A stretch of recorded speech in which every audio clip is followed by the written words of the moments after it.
We are live. Hello everyone, welcome to the Alien Spaceship stream. You can be watching anywhere around the country or the world, and I really appreciate every single one of you. Coming to you from the Spaceship Studios from a galaxy far, far away. Alright, so... Oh, hello Doe, good to see you. Hola to you as well. So, you can be watching anywhere around the country or the world or the galaxy, and I really appreciate every single one of you. Welcome everyone to the stream.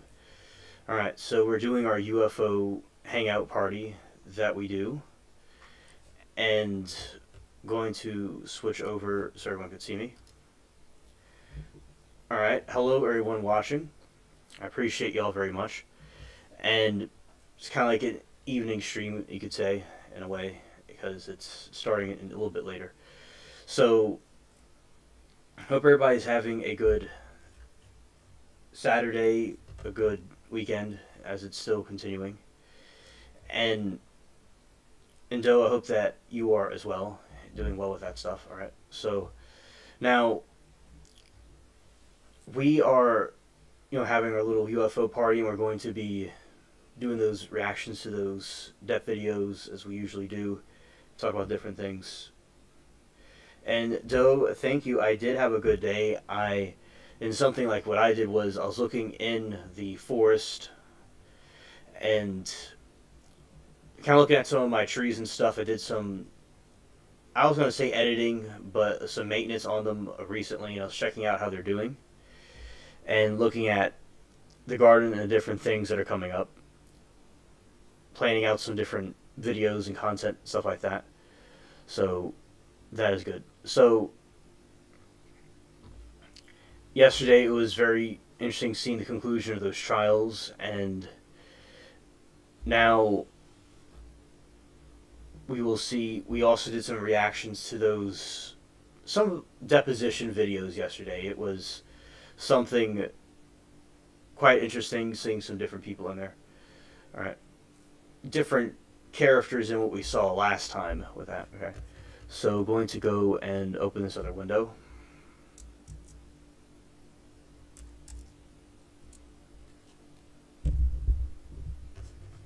Alright, going to switch over this way. Okay, then we're going to capture something right here.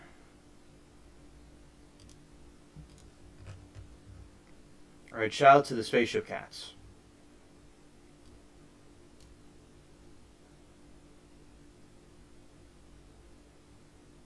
Oh, okay, Doe, that's good you posted a video on Gretel. I think I commented on that one, but I'll look to see if you posted any new updates about that. So, here we are in the other window, and as we were talking about before with the different critters and stuff like that, like we did like last time.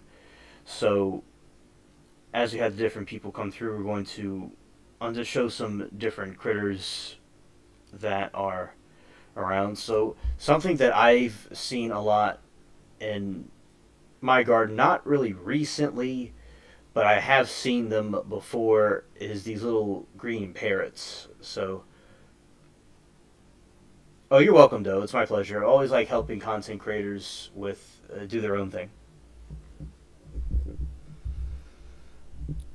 And so what we're going to do now is the green parrot. What is the green parrot called? I'm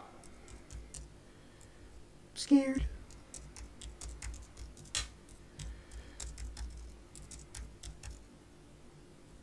Green parrots.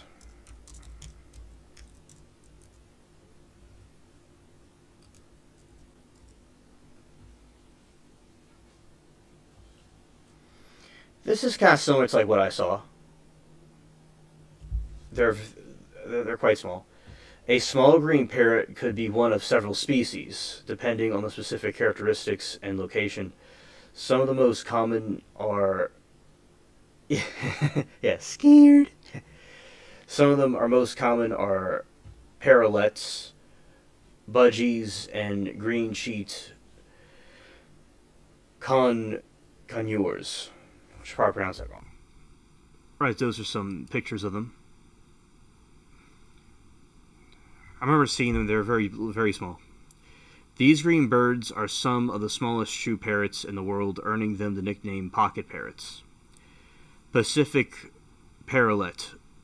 Males are generally with distinctive blue markings behind their eyes, on their rumps, on their wings. Females lack prominent blue markings. Green rumpet parrotlet, a tiny gregarious bird found in semi-open habitats. Males have purplish blue on the wings, while females are more uniformly lime green. Parakeets and canaries. Many small, long-tailed parrots are commonly called parakeets or canaries. Monk parakeet, also known as the quacker parrot, is a small to medium bright green parrot with a gray breast and a long tail.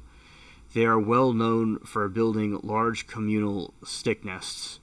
Green-cheeked conure, a small, lively parrot with green plumage, gray on the head and breasts, and maroon tail. They are known for their being affectionate and sociable. Let's see. Yeah, a lot of parrots can be sociable, and with the canary, very acute little pet right there. They could be a pet, or it's something interesting to see in a tree. And green parakeet, native to Mexico and Central America, this small parrot is also entirely green with a pale bill and long tail. Budger, often called a budgie, the wild form of this is popular pet bird, is a yellowish green with black yellow markings.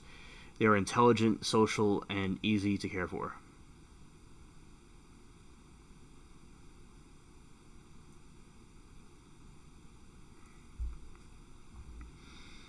Where do you see parrots? To help narrow down the species, considered a bird it was wild or in a home if it had any other distinguishing characteristics. If it was an escaped pet, it could be a monk parakeet, which established large feral populations in the U.S. and other countries. Something interesting about some of these exotic pets is that they become feral, and then they create new populations within the U.S. There's feral horses, for instance.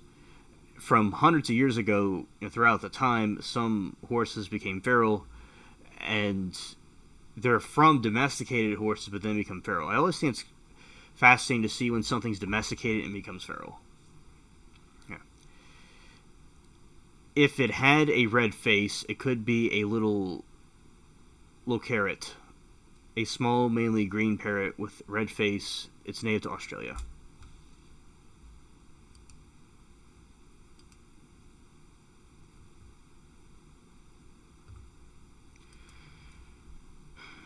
Okay, and let's see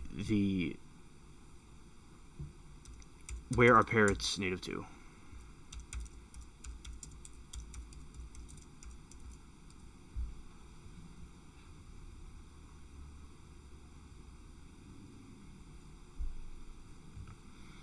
Okay, so it seems like obviously the southern hemisphere in certain parts in these tropical climates.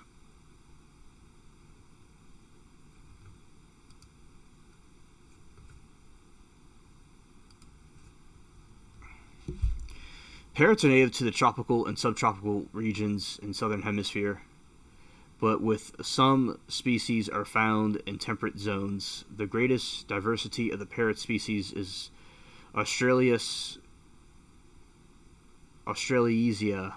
in South America.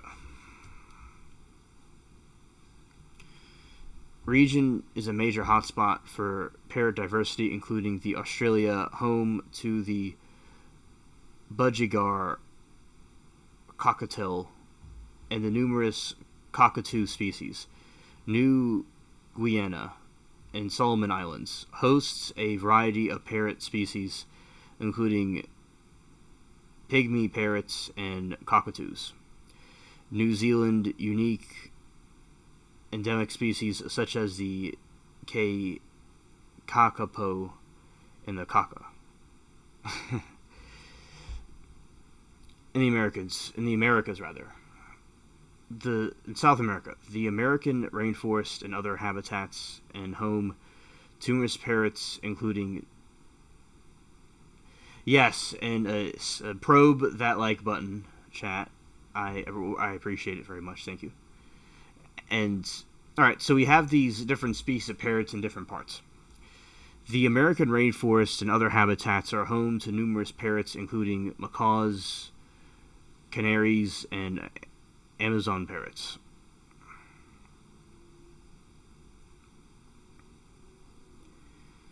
Central America and Mexico, diverse species such as the white-footed and lace-crowned crowned Amazons live in these regions. So white-fronted and lilac-crowned Amazons live in these regions in Central America and Mexico. The Caribbean. Several islands have their own endemic parrot species, including the Puerto Rico and Cuban Amazons.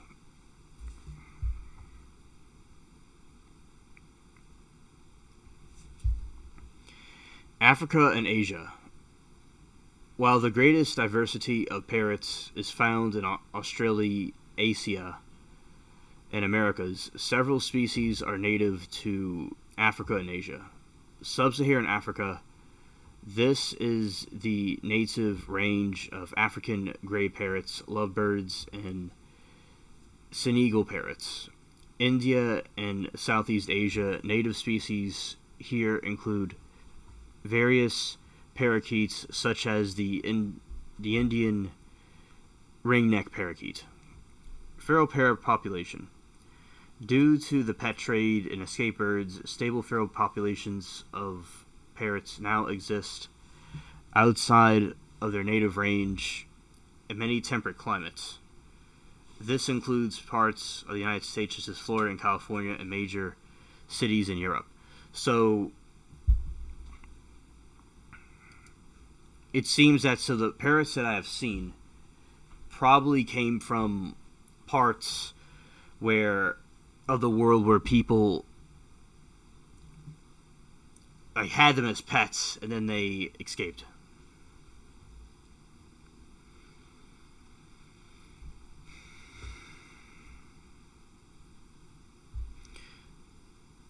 Alright, and what we're doing now, chat, is we are doing the alien hangout, and as we are in this beginning, we are kind of talking about some wildlife stuff like we did last Saturday.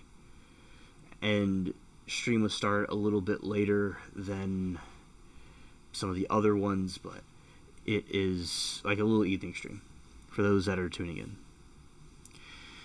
And then we'll do some reactions to some of those videos later. What environmental factors contribute to the high parrot diversity in specific regions? The high diversity of parrots in tropical and subtropical regions are primarily due to the habitat of heterogeneity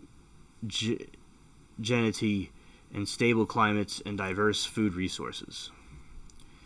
These factors provide abundant ecological niches that allow numerous species to coexist by specializing in different food sources and nesting strategies.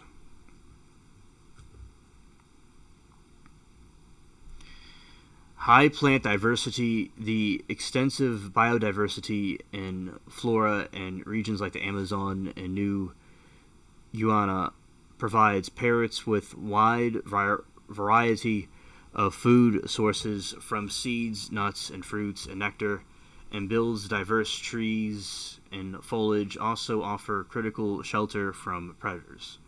Presence of tree cavities. Most parrot species nest exclusively in the tree hollows regions with high density of old large trees, such as mature rainforests, provide abundance of nesting sites and require to support a high diversity of cavity nesting species biogeographical features, proximity to nature, corridors such as rivers, patches, and green space can connect parrots to populations and increase species richness by providing access to resources and promoting dispersal.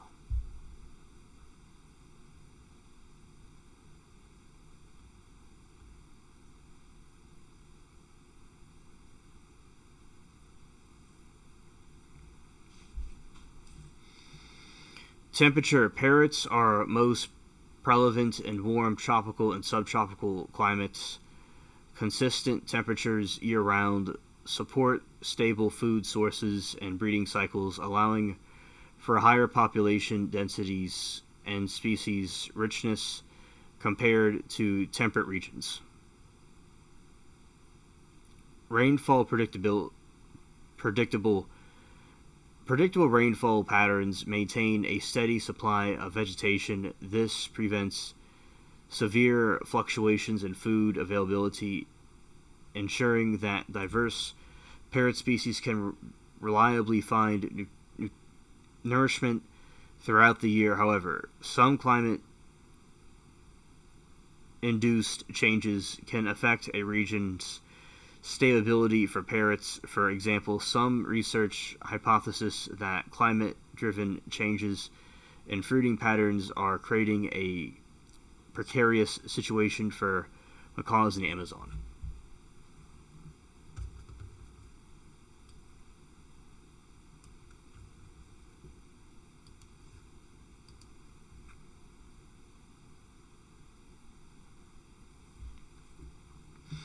Diverse foraging strategies. Parrots have evolved a variety of foraging strategies and diets that allow different species to coexist in the same area without direct competition.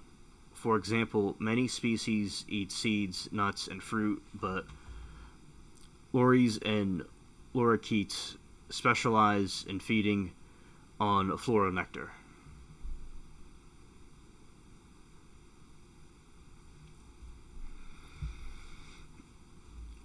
Dietary detoxification. The ability of clay licks in some regions allow parrots to consume clay, which may help neutralize plant toxins ingested while foraging. This allows them to exploit a wider range of plant species for food, further increasing diversity.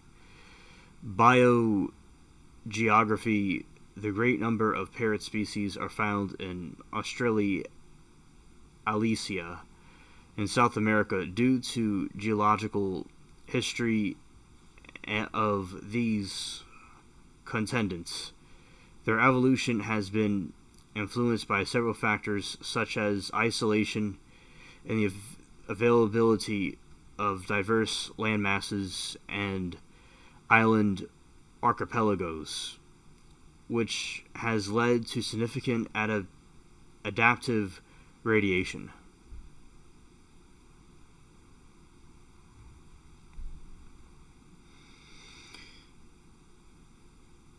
Speciation. The rapid diversification of certain parrot subfamilies like Neotropical Arnea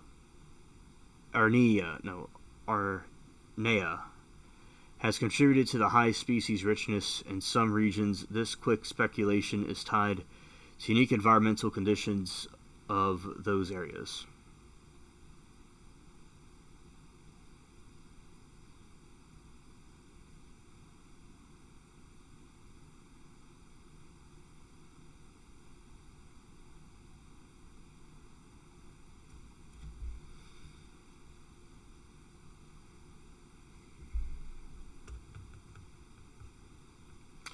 All right.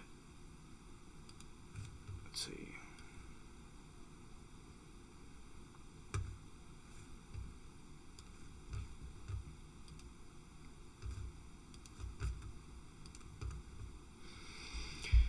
What other factors limit where parrots can live beyond their climatic needs for warm tropical environments? Parrots populations are limited by a number of additional ecological and human-driven factors. These include the ability of nesting sites, competition from other species, and the immense pressure from human activities such as deforestation and illegal wildlife trade, biological constraints, availability of nest sites. Most parrots, especially larger species, are cavity nesters, requiring tree hollows and old-growth forests to breed successfully. Deforestation and logging significantly reduces the number of these old, mature trees, limiting breeding opportunities and leading to population decline. Low reproductive rates. Many large, long-lived parrot species have very low reproductive rates, laying only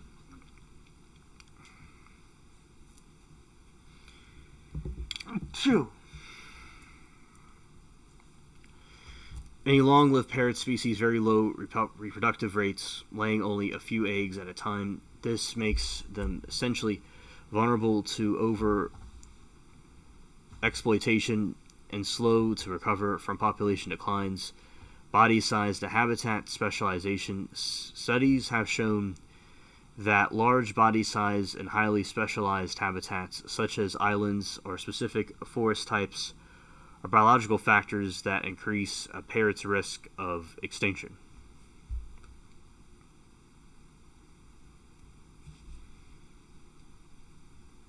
Disease. Wild and captive parrot populations can be threatened by spread of infectious disease. The highly contagious piscine break and feather disease, PBFD, for example, has been spread globally by the pet trade and can be fatal to young birds.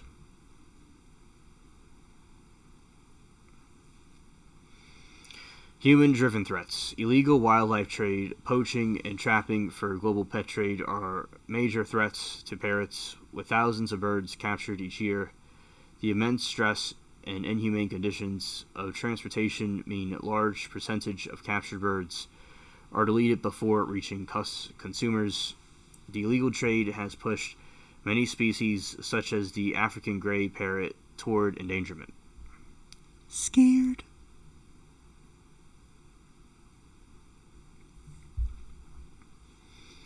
Habitat loss. Degradation and expansion of the human population, agriculture, and logging directly destroys or fragments the heavily forested areas where most parrots live. Roads built for development can also facilitate human encroachment and illegal poaching and deeper into parrot habitats.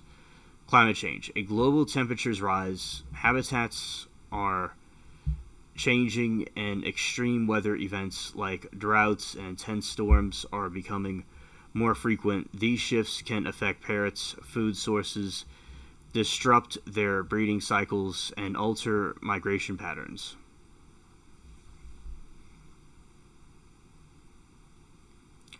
Introduced species. Escape pets such as monk parakeets, ring-necked parakeets have established invasive populations in many urban areas. These parrots, complete with native species for limited nesting cavities, food resources, and highly likely in New Zealand, introduced predators like rats, and have decimated native parrot population. Parrots can be deleted by environmental toxins such as acid rain and pesticides, further threatening vulnerable populations.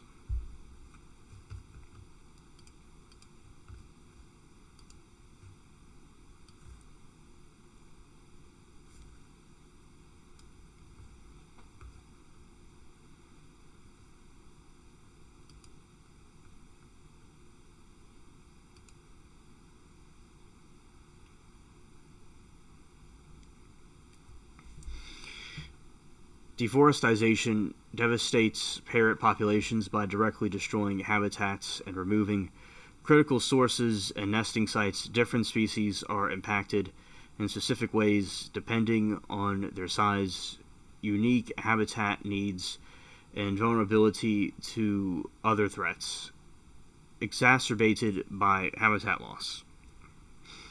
Destruction of nesting sites.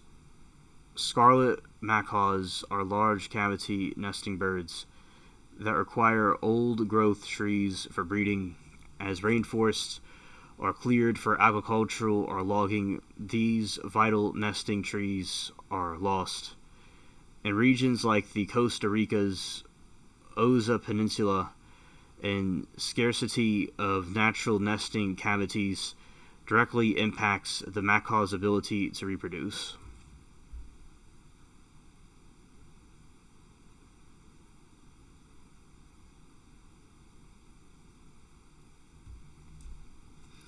Habitat fragmentation. When forests are cleared, the reimagining patches become isolated. This forces macaws into smaller areas, limiting their genetic diversity and making them more vulnerable to population decline.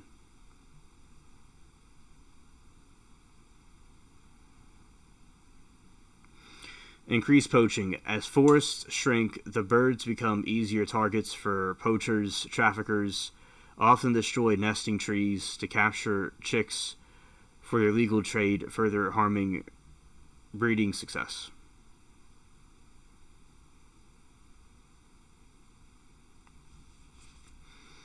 Loss of key roosting and nesting trees. Like macaws, African gray parrots depend on tall, old trees for nesting and roosting. Widespread deforestation in West Central Africa, particularly in countries like Ghana, has decimated their populations. Some roosting sites that held thousands of birds now have only a handful. Synergy with the pet trade. Deforestation exacerbates the threat of the pet trade. As their forest habitat disappears, the birds are forced to gather in fewer, more accessible locations. This makes them easy targets for trappers who have already depleted parrot stocks in other countries.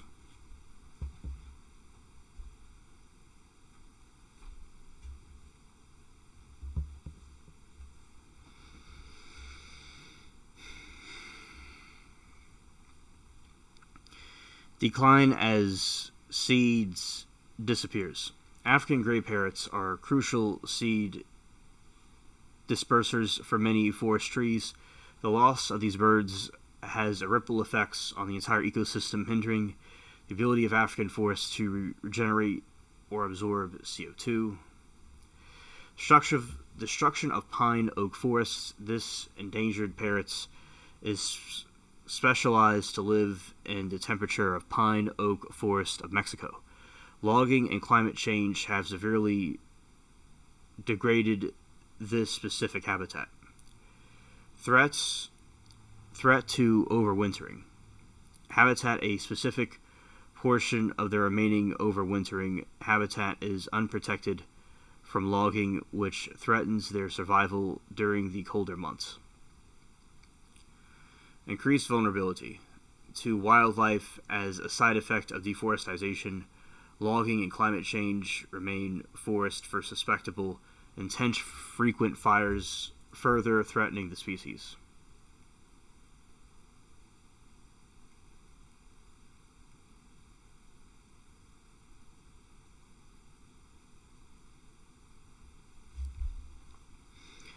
Kakapo.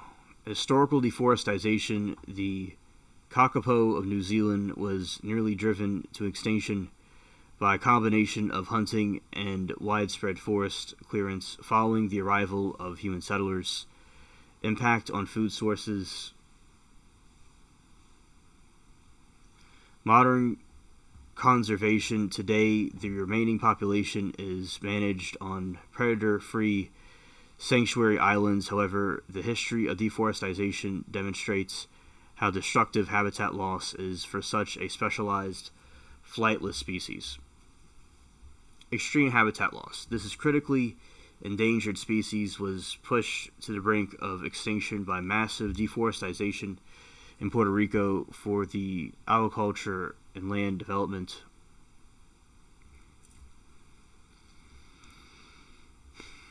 Limited food and breeding, loss of forest habitat, and limited areas where the birds could live, find food, and raise their young.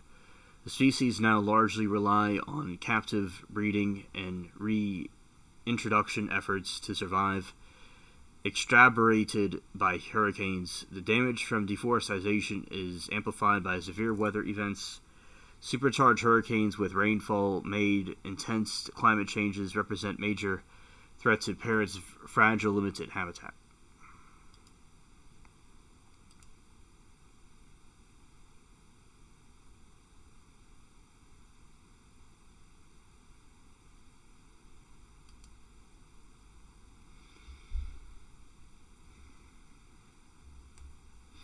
Right, illegal pet trade, climate change, habitat degradation from agriculture, urbanization, invasive species, and pollution contribute to human causes of the destruction of the threat to the parrots, rather.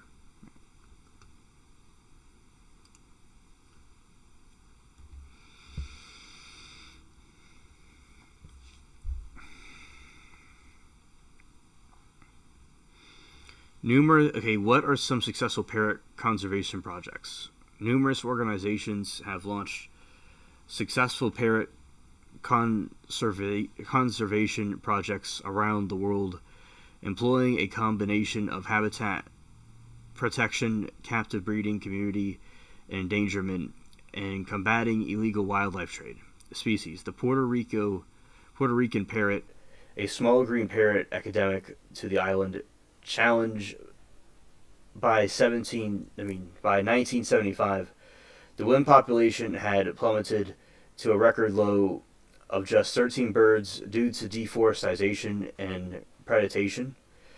Conservation strategy. A recovery plan was launched in 1968, establishing a captive breeding program at multiple sites. The program raises parrots for eventual release and has been vital for keeping species alive through setbacks like hurricanes.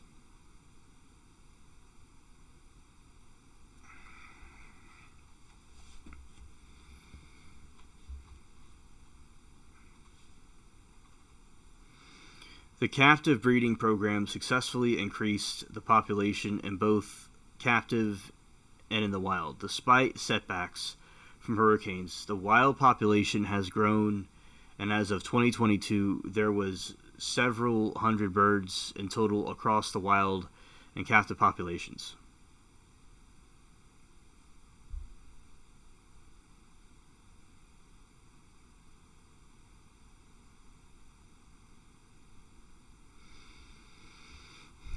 Kakapo Recovery Program. Species in the kakapo natural parrot native to New Zealand challenge introduced predators including cats, rats, stoats. I don't even know what a stoat is. Along with extensive deforestation, drove kakapo to the brink of extinction.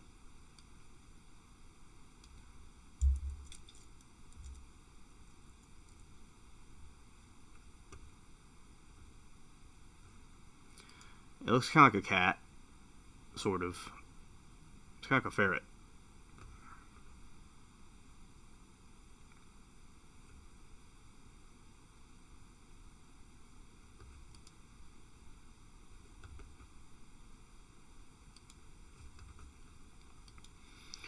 Along with extensive deforestation, drove kakapo to the brink of extinction. Conservation strategy. The program relocated the remaining kakapo to several small predator-free islands. The New Zealand Department of Conservation and Maroai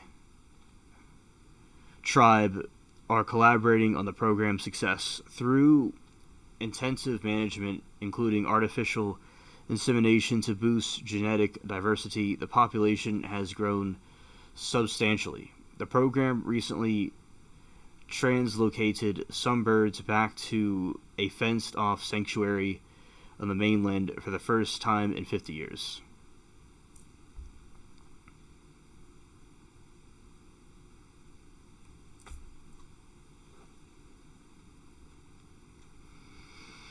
Species: the blue-throated macaw, a critically endangered species found only in Bolivia.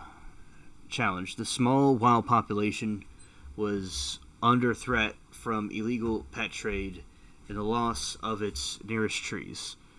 Conservation strategy: Bolivia's Association Amronia, with support from groups like American Bird Conservancy, protected the largest known breeding area, acquire and established nature preserves. Other efforts include installing artificial nest boxes and using alternative headdresses to dissuade the use of macaw feathers in traditional headdresses.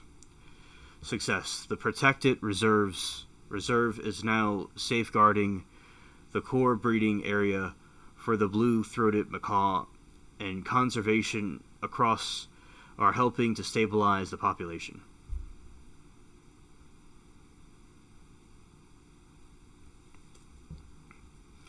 Thick-billed parrot conservation. Species: the thick-billed parrot, an endangered species in Mexico, challenged the forest fires, habitat loss from logging, and the illegal pet trade decimated the forests. Conservation strategy for this was collaborating organizations like OVIS organizations and San Diego Zoo Wildlife and Alliance to multi-faceted projects, including tracking the birds with tiny backups to understand their movements and project their nest areas.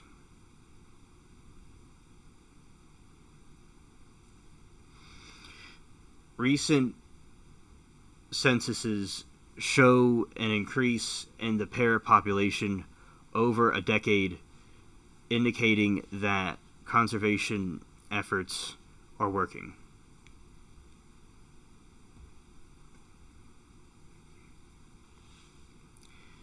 African gray parrot.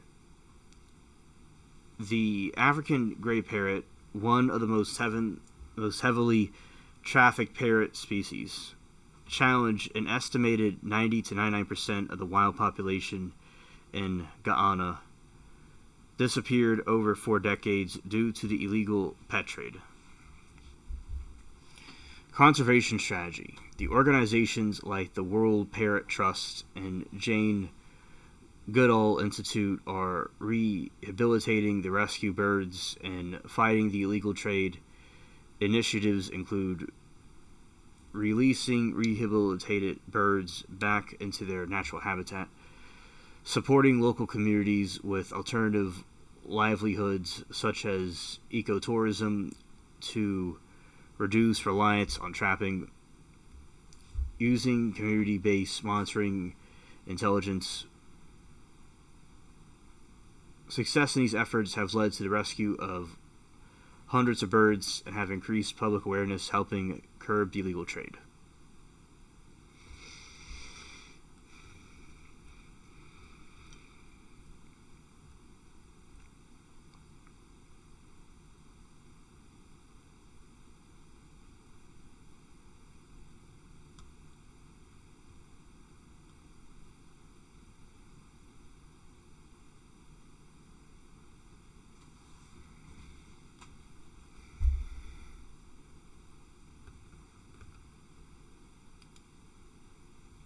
I'll see with horses, I was talking about horses, like how wild horses became feral.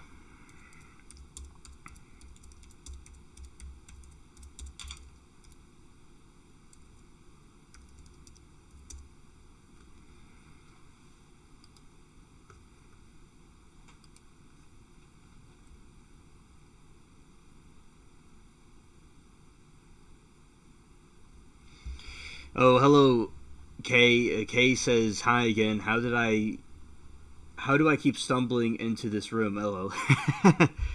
Yeah, I know. It maybe there's a alien vampire that has some sort of a put you under some sort of a trance or a spell or something that's bringing you in here. I don't know. Just scared.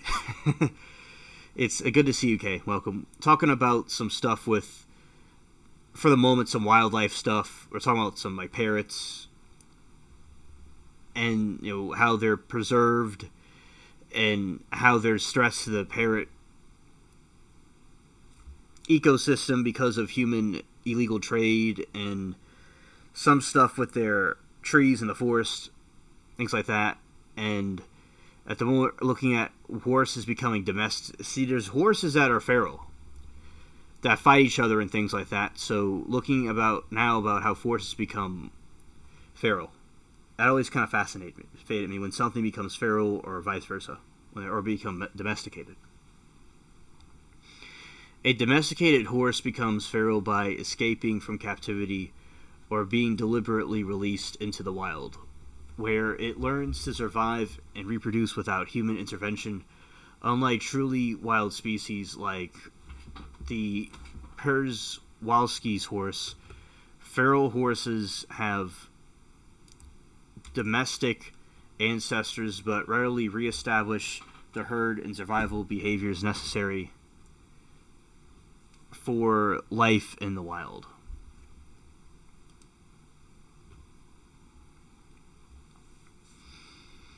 Escape from domestication.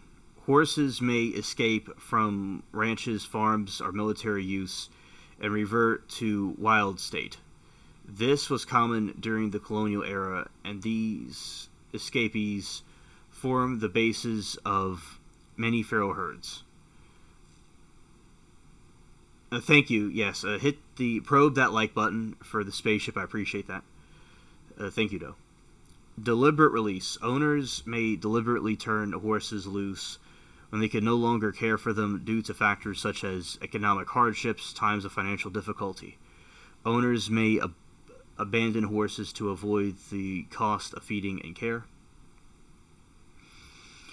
Owner illness or death. When owners die or become too sick to care for their horses, the animals may...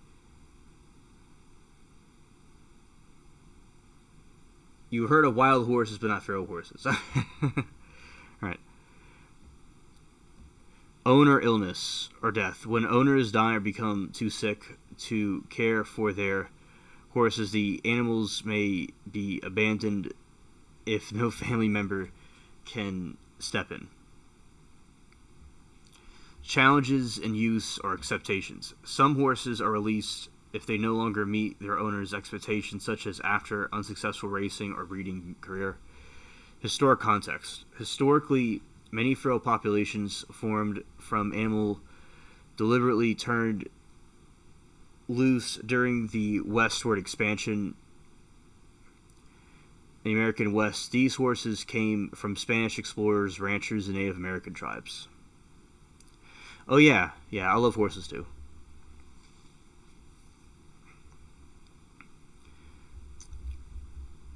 How horses adapt in the wild. Reservation natural behavior. Domesticated horses are only a few thousand years removed from their wild counterparts, so the necessary survival behavior are still instinctively present. They quickly revert to these natural behaviors, including forming small family-based groups led by dominant mare, foraging continuously on grass and other plants for up to 16 hours a day, establishing a social hierarchy within the herd, and physical adaptation. While not a change in in species, feral horses adapt physically to their environment. Natural selection. Only the toughest and most adaptable horses and their offspring survive. This can lead to herds with fewer health issues and stockier build compared to some domestic breeds. Hoof care. Consistent movement or varied terrain naturally wears down, trims their hooves, which helps prevent the issue, often seeking domesticated horses confined to soft ground.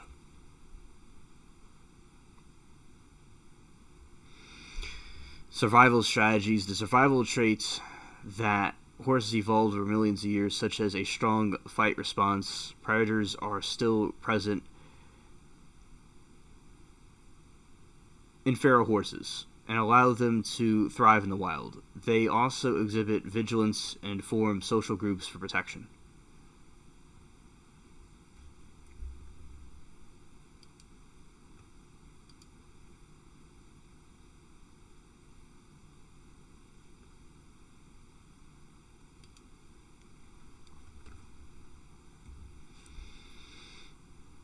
Numerous horses and herds made notable escapes, either as isolated incidents as the region of the entire feral population.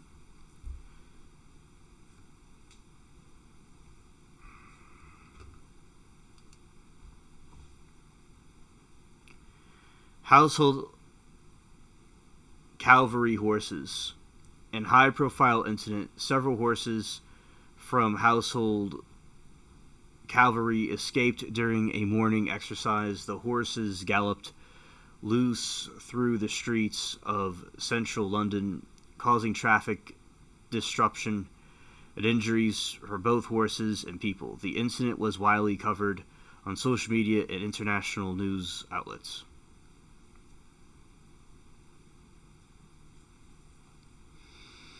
Interstate 95 horses.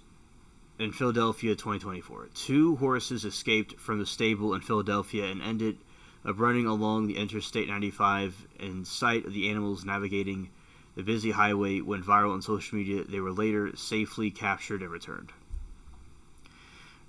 Race horses in Mouth Park. A thoroughbred named Hawkstone got spooked during a race and bolted through the open gate at Monmouth Park racetrack. The horse then galloped down a nearby highway before being safely captured. Horse on a cargo flight. A plane en route from New York to Belgium was forced to turn back after a horse escaped its stall from cargo hold.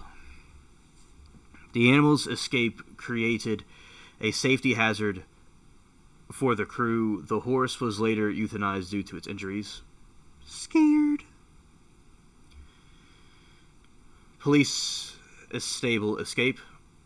2 horses from Cleveland Division of Police mounted unit escaped and were recorded by traffic cameras running loose on Interstate 90. They were eventually correlated and returned to their stables. Historic examples that led to feralization. American Mustangs. The origin of the famous Mustang herds in the American West began when horses were reintroduced to the Americas by Spanish conquistadors starting in 1500s. Some of these horses escaped or were lost, quickly adapting to the wild, forming large herds that spread across the plains. These horses were then captured, traded, and bred by Native American tribes. Sable Island horses. This isolation population of feral horses in Nova Scotia, Canada, is believed to have descended from horses either shipwrecked, deliberately left on the island by settlers. Over centuries, they adapted to the harsh conditions of the island. I'm related to Nova Scotia.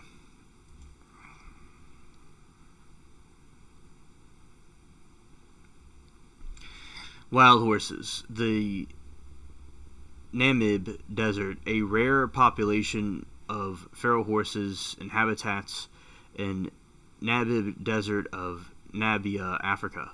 One theory suggests they are descendants of German cavalry horses left behind during World War I.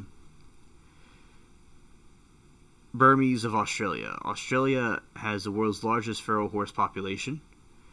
Known as Burmese, they descend from horses brought to early British settlers in the 18th century. Many escaped or released and adapted to the life in the wild. Alright, these are true wild horses. You know, they're not domestic. These were never domesticated.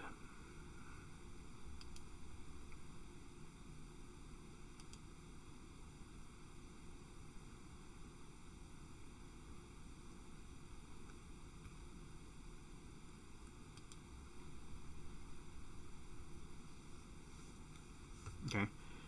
And so those are some of the wild horses they have, and Australia has the most wild horses.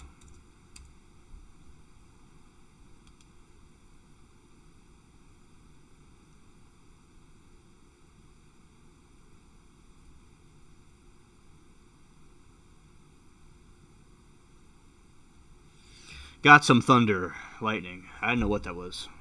Most feral horses were actually domesticated and let out and were later called wild horses. Thank you, Kay.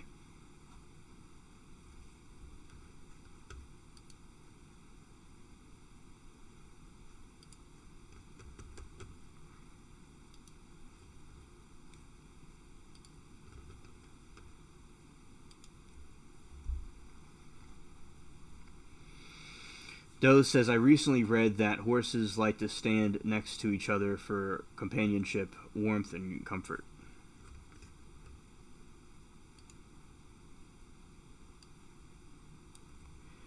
Yeah, and I believe that's true.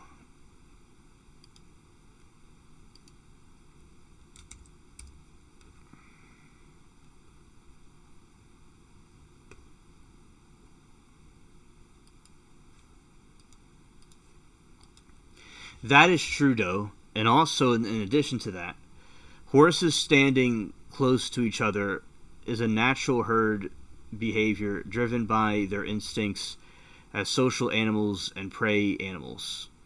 This behavior provides them with companionship, warmth, comfort, and safety.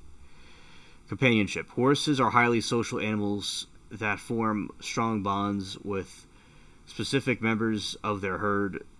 Standing close to their preferred friends or buddies, that strengthens these relationships and provides a sense of security. Mutual grooming, where they generally chew or nibble on each other's necks and withers, is another way they reinforce social bonds and relax. Warmth. In the cold or wet weather, horses will huddle together in sheltered spot to share body heat. This is an efficient way for them to stay warm and conserve energy, especially during winter months. And standing close together can make horses more comfortable in numerous ways. Fly control. A common sight is two horses standing head to tail, allowing them to use their tails to swish flies away from each other, other sensitive faces. Relaxation. The presence of other horses allows individuals to rest more deeply in a herd. Some horses will stand alert while others lie down and sleep knowing that they are being watched. A horse on its own is consistently on guard and may never fully relax. Many horses can also be very skittish, and if you get too close to them, they might nip or bite. You're more likely to get bitten by a horse than kicked. Thank you for the information. I didn't know that. Stress reduction. Being part of social groups lowers a horse's stress levels. A lone horse can become anxious or depressed and develop behavioral problems like weaving or stall walking.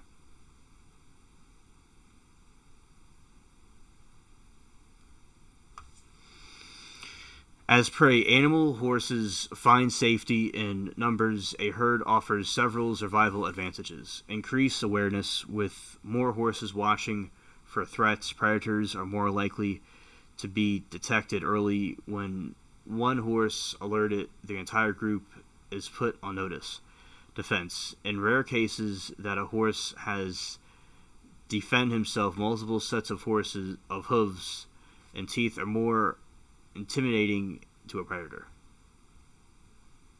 But you watch them from afar. Oh, that's nice.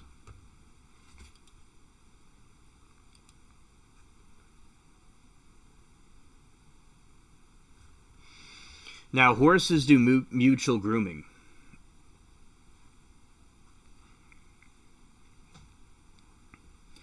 Mutual grooming, or allo-grooming, is natural social behavior in horses that involve a pair of horses nibbling and gently biting at each other's backs, withers, and manes.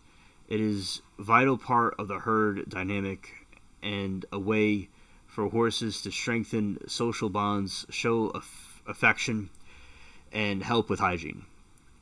The process of mutual grooming initiation. The behavior often begins with one of the horse gently nudging or sniffing another.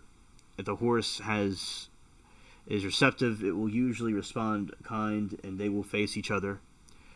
Positioning. The horses then move until they are parallel to each other, often head to tail, with their heads over each other's backs.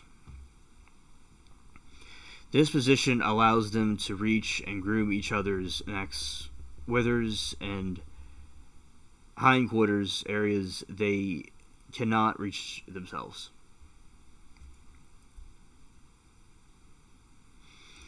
Grooming action. Using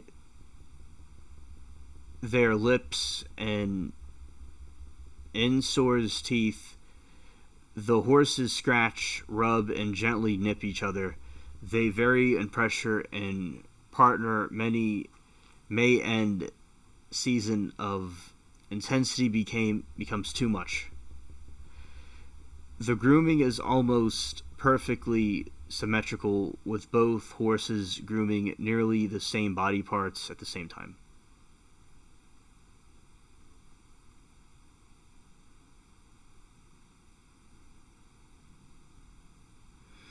Okay, sure. I'll ask it. Scared.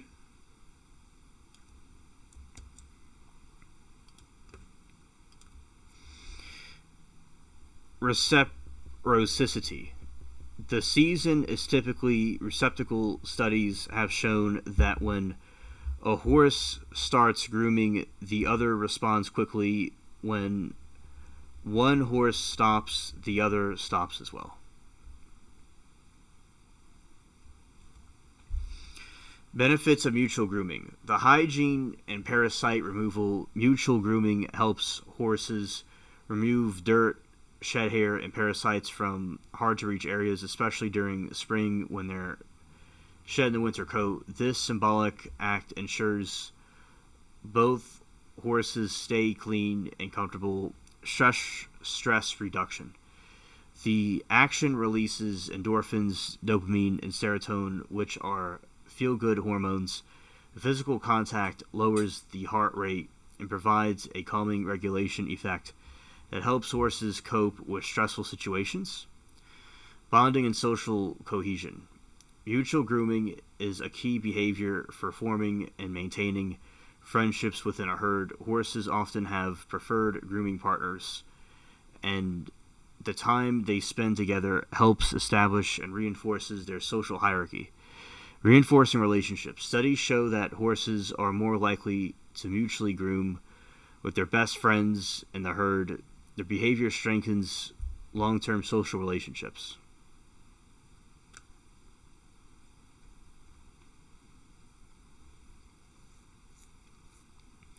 When a human grooms a horse, the horse may perceive it as invitation to engage in mutual grooming sessions, sometimes leading to gently nip or rub their handler's human skin is more sensitive than a horse's, so it's important to teach the horse to not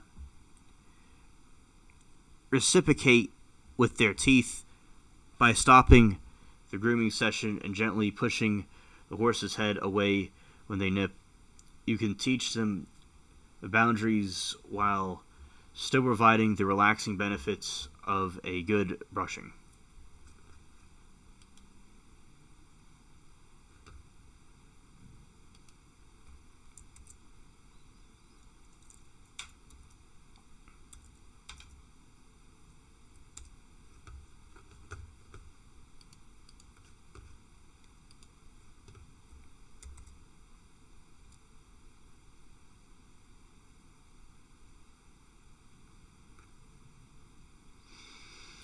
Alright, horse versus crocodile. While the size difference might suggest a horse would easily win a fight against a crocodile, the outcome may depend heavily on the battlefield. A crocodile dominates in water, but a horse has a clear advantage in dry land. Oh, hello, True Crime. Great to see you. Welcome. Crocodiles are ambush predators that rely on the stealth and powerful initial strike. In water, submerged crocodile is nearly invisible, waiting patiently for an animal to approach the water's edge to drink. Powerful attack. When horse is within striking distance, the crocodile will lunge out of the water with explosive speed to grab its prey. Death roll. Once it has secured its grip, a crocodile performs a death roll, spinning body to drown out dismembered large prey. Yeah, it's been a while since we've seen you, True Crime, and I'm glad that you're here. Tell us hello. There's last week. There's two not guilty verdicts last week, and I'm looking at the Adelson trial. Is there any trials that you're looking into? Vicious bite. Crocodiles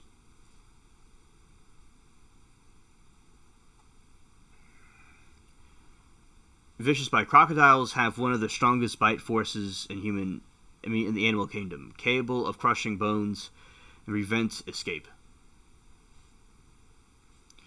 Weak jaw opening muscles. The crocodile closing muscles are incredibly strong, but muscles for opening mouth are weak. However, this is one of the exploitable weaknesses if the prey is a human, not a massive horse.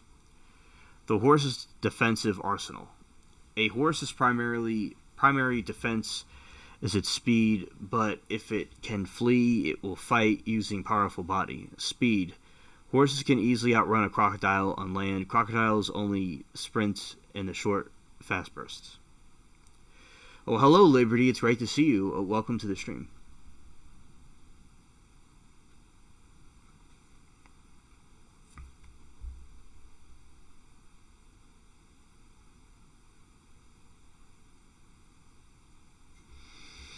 Agility. A horse's maneuverability, powerful leg muscles allow it to evade a crocodile's initial attack on land.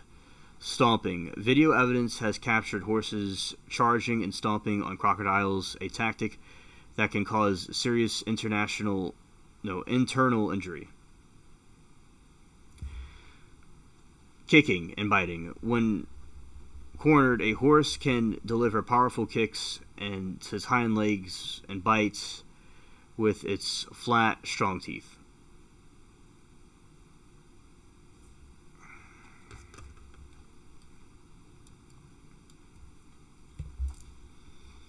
True Crime says, I haven't followed anything. My grandson was born, and him and my daughter had a few minor issues, so I've been taking care of them. Oh, okay. Well, congratulations, True Crime. That's very good to know. I'm glad you're taking care of them.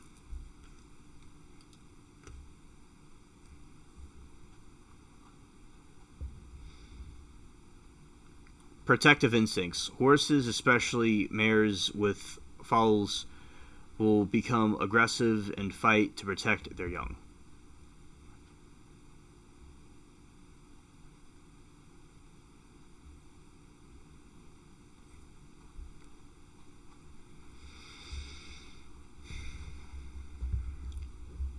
Arena.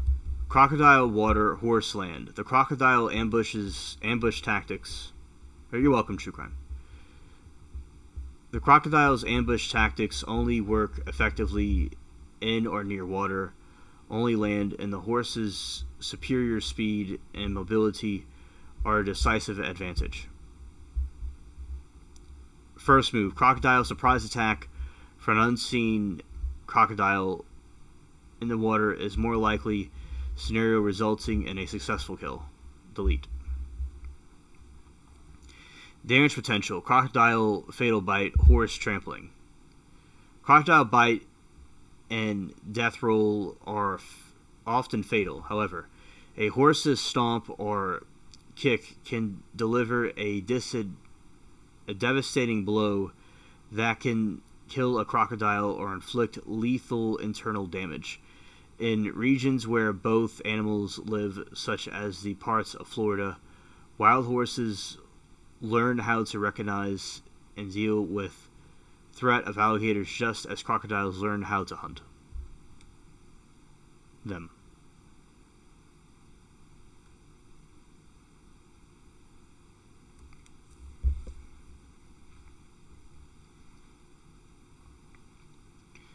A horse drinking from a river in this scenario, the crocodile has an advantage. It can ambush the horse, latch on, and drag it to the water to drown it. This is the most common and successful method for crocodile to take down large prey. A horse on a path encountering a basket crocodile. Here, the horse. Liberty says, I've been kicked by a horse. It's powerful. Scared.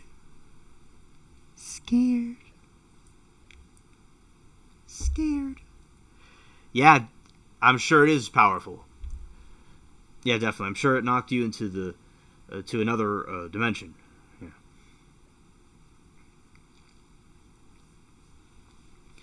It can ambush the horse, latch on, and drag it into the water to drown it. This is the most common successful method for crocodile to take down large prey. A horse on a path encountering a basket crocodile. Here the horse has the advantage, as seen in the videos from Florida. The horse may continue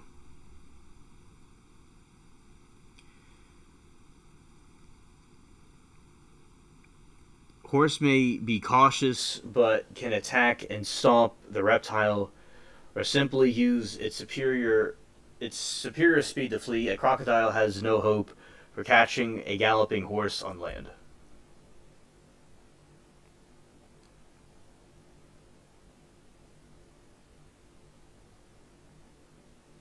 Yeah, definitely. Glad she's alive too.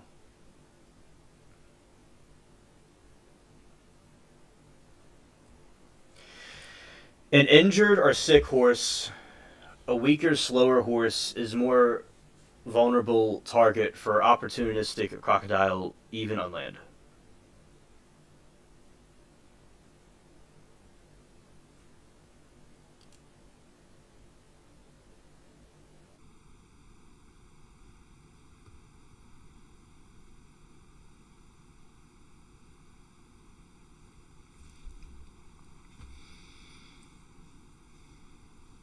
Do horses have specific calls to warn for predators?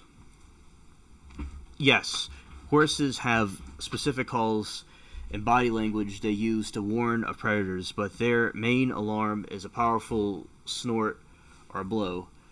As prey animals, they survive instincts and have led them to rely on suitable and nonverbal cues to adapt to avoid attracting danger. Blow, a loud, forceful exhalation of air through the nostrils, which creates a high-pitched whooshing sound. It is used to alert the herd to a threat, indicating a high-level alarm. A horse will raise its head, tense in its ears, and blow to let others know of perceived danger. Snort. A shorter, more passive version of the blow with severe and milder warnings to can signal an alarm, but it's also used when a horse is curious about the new or unusual scent or object.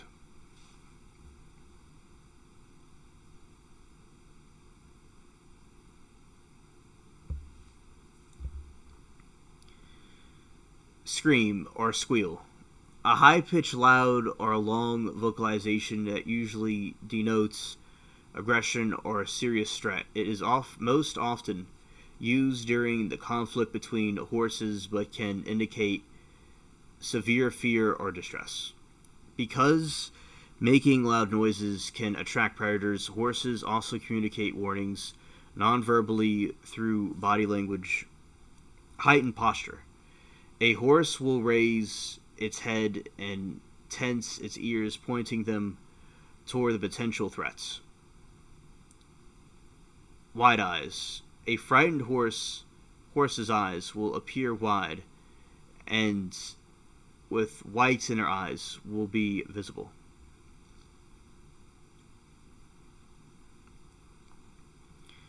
Stiff tail. The tail is raised and held stiffly as a sign of alertness, fear, and freezing. A horse may freeze and become very tense before either fleeing or investigating.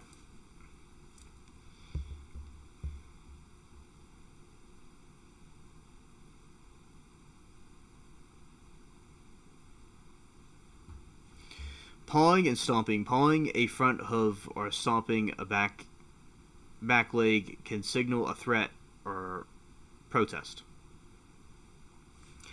In the wild herd, before it's crucial for survival, when one horse issues a warning, the entire herd reacts in a synchronized fashion.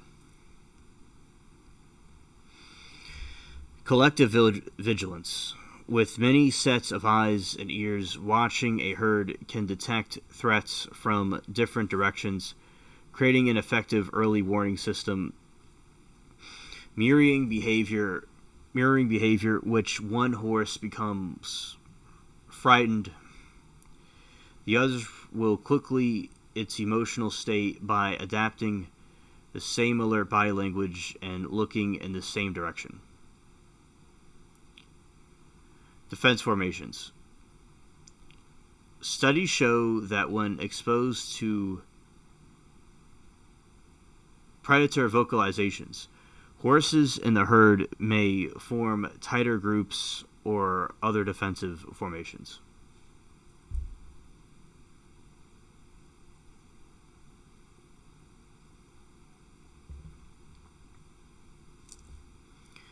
Ultimately, a horse's primary defense against predators is not a call, but its instinct to flee. Their vocal and non-vocal verbal cues serve to alert the herd that they can escape danger as a group.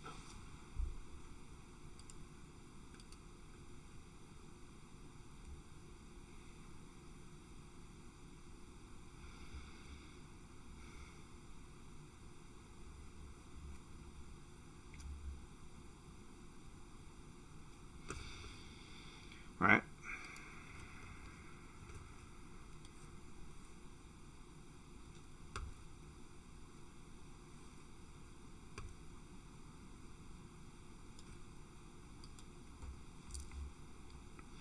What are signs a horse is enjoying or not enjoying a grooming session? Here are some signs that a horse is enjoying or not enjoying a grooming session, based on its body language. A relaxed and content horse will show the following behavior. Lowered head. A horse that lowers its head and neck during grooming session is showing trust and relaxation. Relaxed eyes. Their eyes may appear soft and have closed, a sign of contentment. Droopy lip. A relaxed, droopy lower lip, sometimes with little quivering, is a common sign of pleasure. Floppy ears. Their ears may hang loose and point to the side rather than being pricked forward and pinned back. shifting weight. A horse that rests a hind leg and shifts its weight may feel comfortable enough to relax, leaning into the brush. A horse that leans its body into the brush in your hand, asking for more pleasure, and it's enjoying the feeling.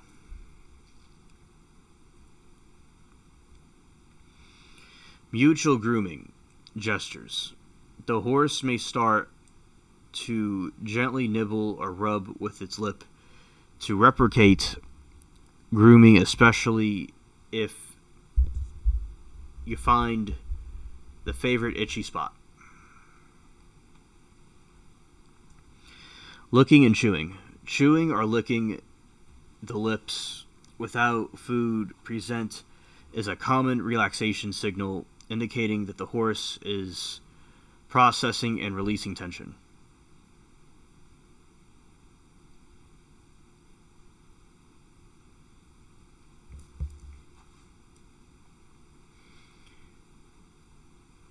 If a horse is intense, annoyed, or pain, its body language will signal discomfort. Pinned ears. Ears that are flattened back against the neck are a clear warning sign of irritation, or anger. Raised head. A head held high and rigid with the wide, alert eyes show horse fearful or anxious. Swishing tail. While some tail swishing is normal for swatting flies, persistent and vigorous tail switches during grooming and signal irritation. The tense muscles, tense tight back, are generally rigid posture. A sign of discomfort. The horse may flinch or twitch when you touch the sensitive area. Tight mouth muzzle. A clenched jaw, grinding teeth, wrinkled nose is indication of annoyance.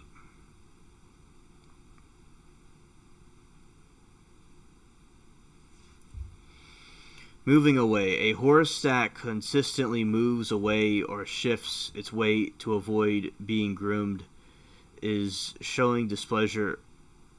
Pawing or simply relentless pawing to the ground or stomping a hoof can indicate impatience or irritation.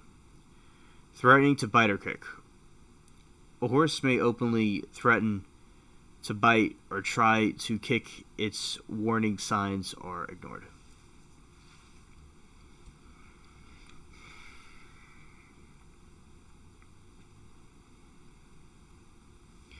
If your horse shows signs of dislike, consider adjusting your technique to make the season more pleasant.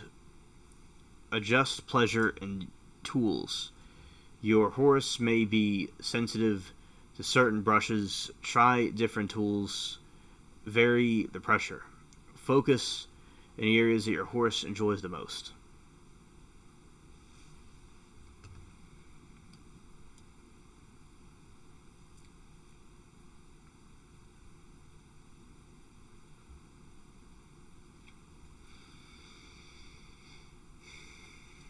Liberty said, I got between my horse and a horse she wanted to kick. It ripped my pants, had huge bruise on leg, and it was like 50 years ago almost. Oh. Yeah, well, I can imagine I must have really hurt, and I guess you had to go to the hospital or you had to, put something on it. I would suppose, yeah, it definitely would hurt.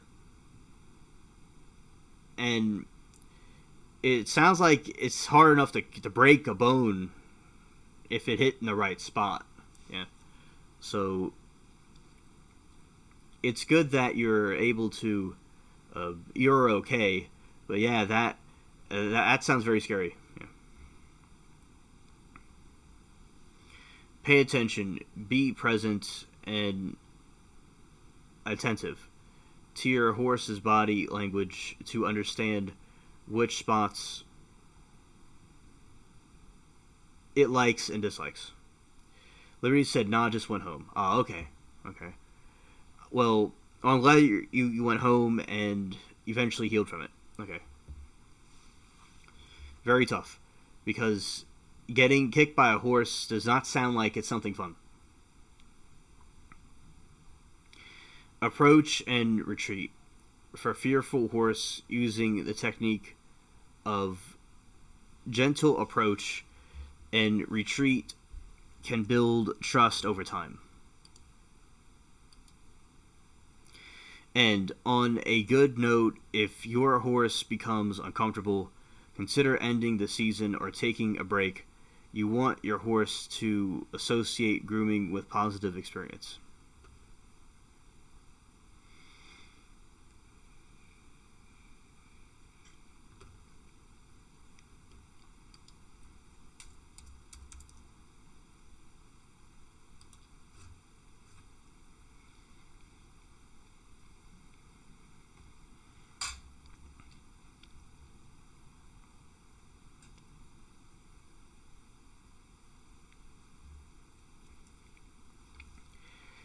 Kay said, different breeds of horses will show different signs of discomfort and will communicate their likes and dislikes. Bottom line is, know your horse. They are temperamental and varied as humans. I didn't know that. Thank you for the information. Yeah, I would see, that makes sense. There's all kinds of different types, just like different personalities in people.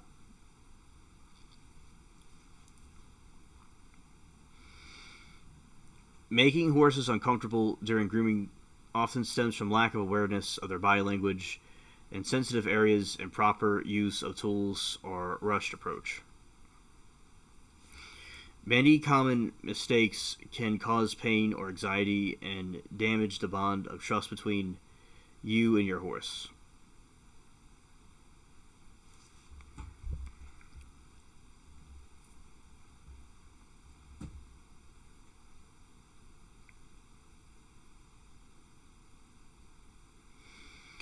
Ignoring subtle signs of irritation is a top mistake. Horses, as prey animals, often give suitable cues before escalating to more obvious warnings like kicking or biting, missing stubble signs, overlooking behavior such as pinned ear,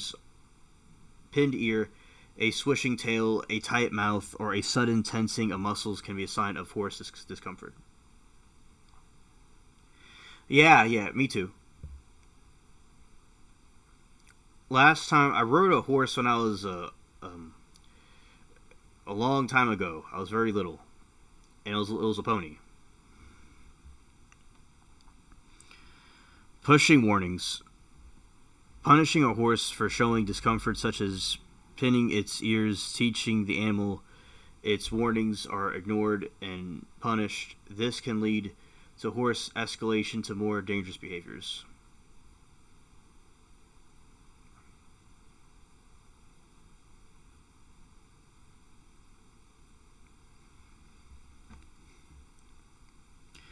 Brushing too hard or too fast.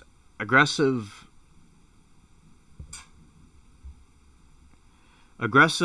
scrubbing can irritate a horse's sensitive skin. Different horses have different tolerances. Breeds with thinner skins, like thoroughbreds, preferred lighter touches, while thicker skin breeds might prefer more pressure. Using hard or dirty tools, metal or hard plastic, curry combs can scratch a horse's skin, especially over bony areas like the hips or legs. Using dirty brushes can spread skin infections, such as ringworms or rain rot.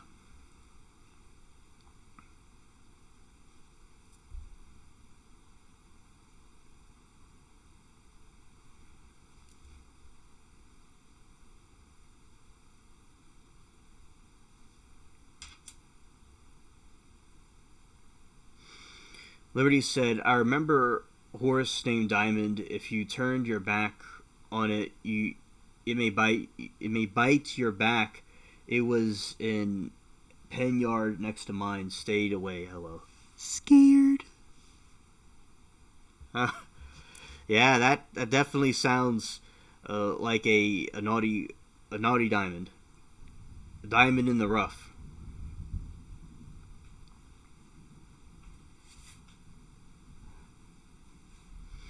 Mishandling mane and tail, tugging hard on the tangles with the brush and combs, painful and breaks the hair. Using a human hairbrush, a common with seams between teeth, can also cause breakage. Clipping issues. Dual clipper blades pull and tug the hair, which uncomfortable blades that become too hot, can burn the horse's skin.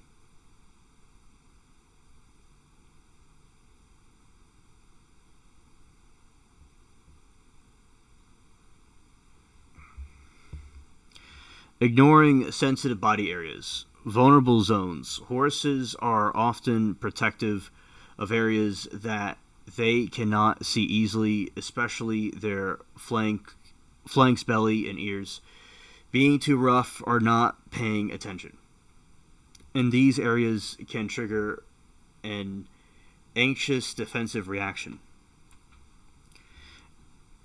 In face and head. The face is highly sensitive areas, and rubbing the nose, eyes, and ears should be done with soft, gentle tools. Many horses dislike having their forelock touched.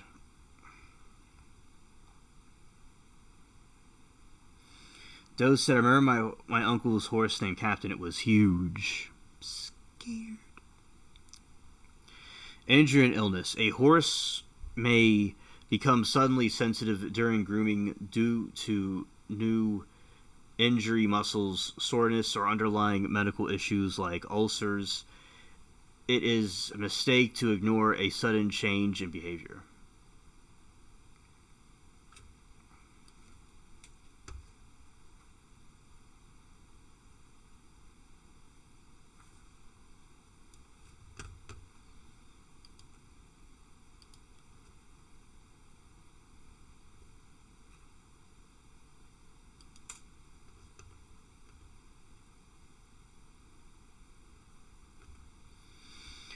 My uncle had a huge, tall apple gray horse named Bartender.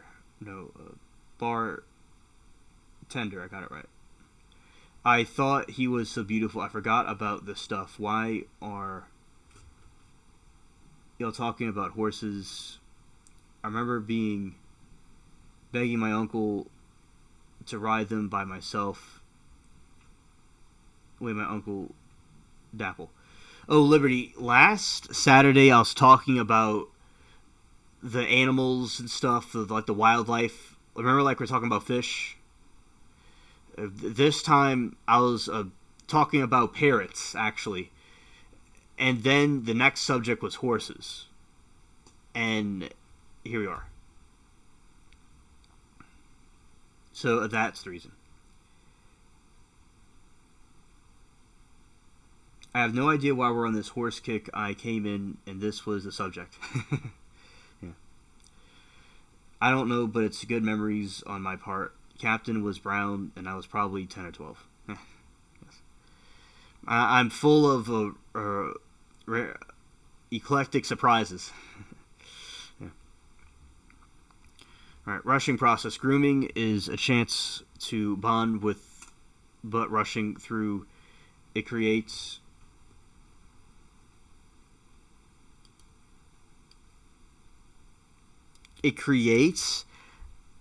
a safe environment, and if it's spooked, particularly grooming areas will associate with locations and negative experiences. Being tied where bully horse can be seen, or being confined in an unfamiliar place can also cause anxiety. Incorrect equipment. Using an ill-fitting blanket that rubs the withers our chest, or reusing a dirty tack like a saddle pads and boots can cause sore spots, painful to touch.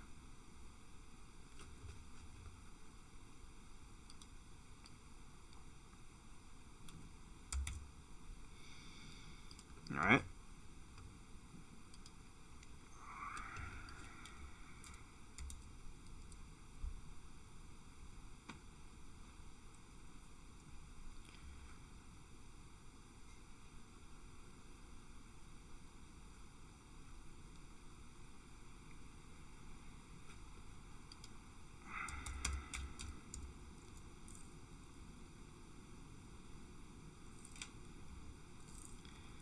Okay, and yeah, so yeah, I like horses. I think that they're very historical.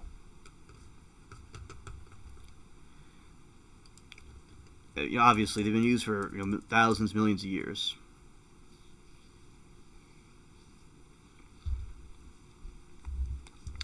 A palomino is a horse with a golden coat and white or flaxen mane and tail. The name refers to the horse's color, not a specific breed. A palomino horse's physical characteristics, size, and temperament depend entirely on its breed. The color can be found in many breeds, including quarter horse, American saddles, Morgans, and Arabians. Genetics. The palomino coloring is the result of a single dilution gene called the cream gene, acting on a chestnut red base coat. A horse with a single copy of the cream gene and chestnut base will be palomino. If a horse inherits 2 copies of the cream gene on chestnut base, it will be cremelio. A horse with a very pale cream colored coat, pink skin, and blue eyes. Because of the color it causes by genes does not breed true, it's considered a breed itself. A a palomino breed to palomino has only about 50% chance of producing a palomino foal, with a 25% chance of a cremelio, and a 25% chance of chestnut.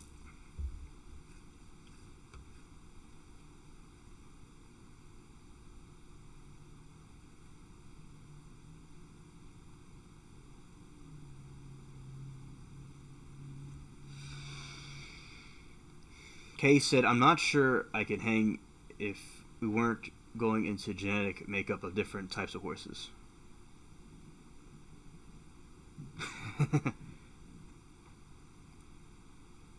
If we were going into genetic makeup of different types of horses. That's okay.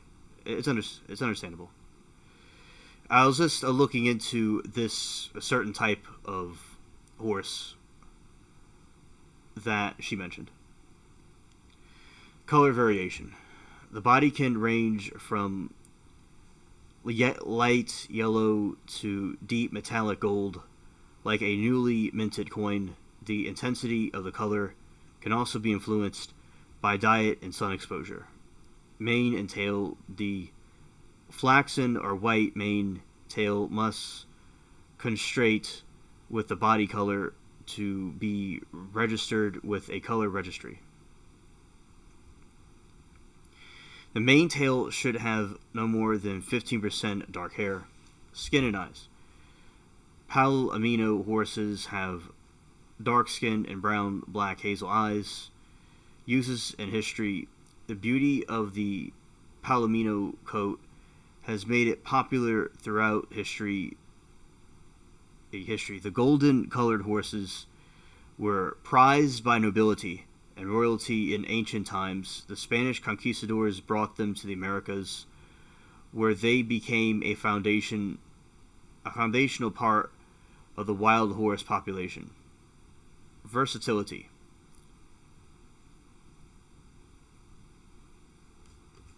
Oh, absolutely, Kay. Yes. Oh, I love those ponies. Actually, I was going to bring that up. I'm glad you mentioned it. We're almost done with this. The versatility Palominios are used today for a wide range of activities, including pleasure riding, showing, jumping, and ranch work. Their flashy appearance makes them popular parade horses. Famous examples, iconic plemios in films and television, include Tiger Horses, A Cowboy Star, Roy Rogers, and Mr. Ed. The talking horse from the 1960s TV show. Sunburn. Their lighter coats and sometimes pinker skin, particularly on the nose, can make them more susceptible to sunburn. Protection from direct sunlight and use of equine sunscreen are often recommended. Their colic, laments, and arthritis can affect any horse breeds.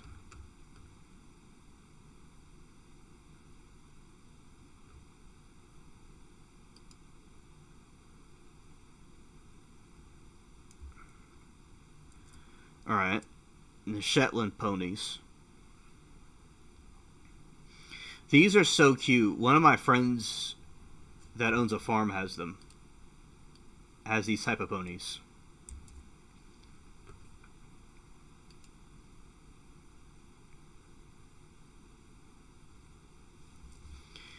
Shetland ponies are a hardy, strong breed of pony originating from Shetland Islands, a cluster of islands off the coast of Scotland. Despite their small size, they are known for their strength, intelligence, and shaggy winter coats.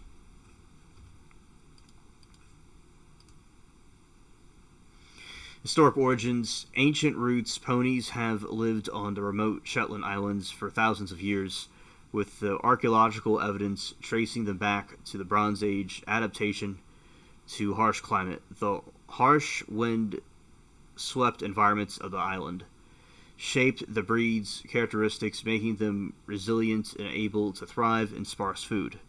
Traditional uses. Shetland Island use ponies to carry peat and seaweed for farming and to pull carts. Their strength and sure-footedness made them ideal for navigating the rugged terrain. Pit ponies. During the Industrial Revolution, thousands of Shetland ponies were taken to the mainland of Britain to work in coal mines.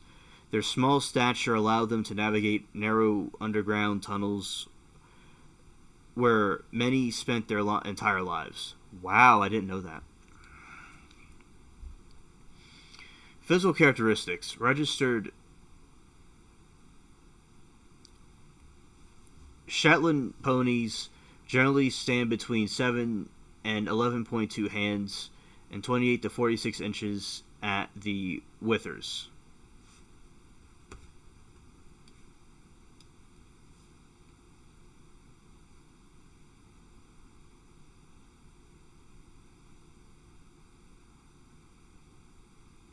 Okay, if you feed a Shetland pony, keep your hands flat or they will bite your fingers.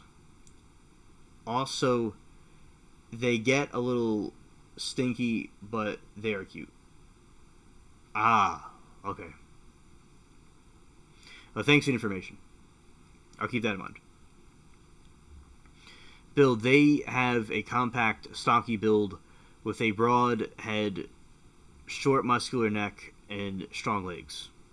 Coat. A key feature is their thick, double-layered winter coat, which protects them from cold and rain. They also have long, heavy mane and tail. Strength. A pound-for-pound Shetland ponies are considered one of the strongest equine breeds. They can pull more weight relative to their size than many larger horses. Color. The breed comes in a wide variety of colors, including Black Bay, Chestnut Gray, and Dun and Pinto. However, Appaloosa-style spotted coats are not permitted in breed registries.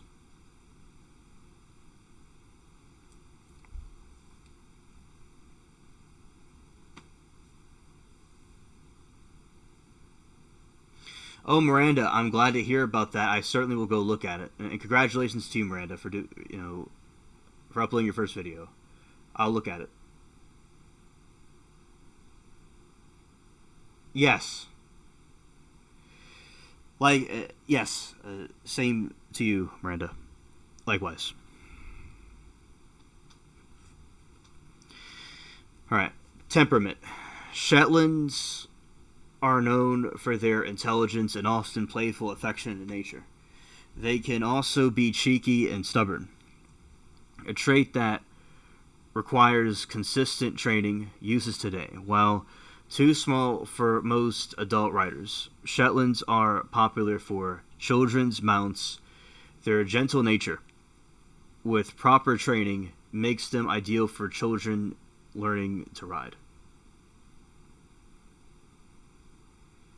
Thanks, Alien. I'm going to mention you in the second video and did in the description. Oh, Miranda, that is so sweet. Thank you so much. I'm glad that... I'm honored. Thank you. And shout out to the fall season. Pumpkins all the way. Yeah, facts. Alright, it's going to put that squash right there. Alright. Children mounts. Their gentle nature with proper training makes them ideal for children learning to ride. Hardness driving. They excel at driving and are shown to in driving classes by both adults and children. Companion animals. Many Shetlands are kept as companion animals for other horses. Therapy animals. Their small size and demeanor also make them suitable for therapeutic riding programs.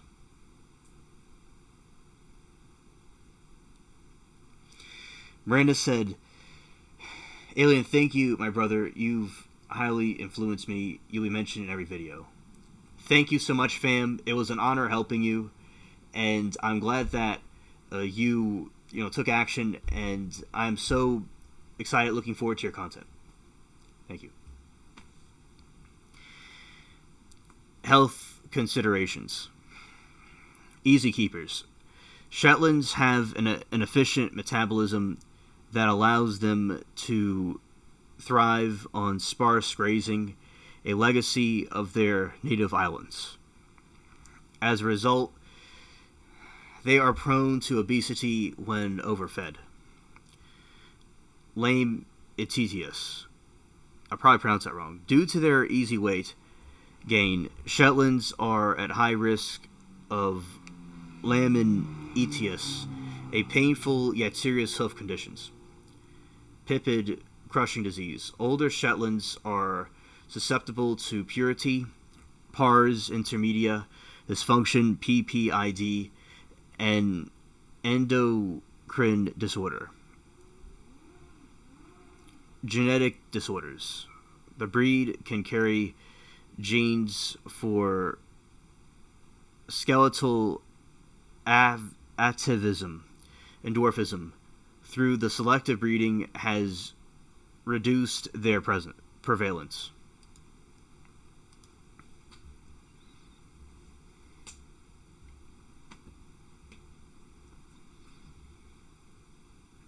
Alien, I'll always be here, a part of the spaceship. It was hard, very awkward, not nearly as good as you guys.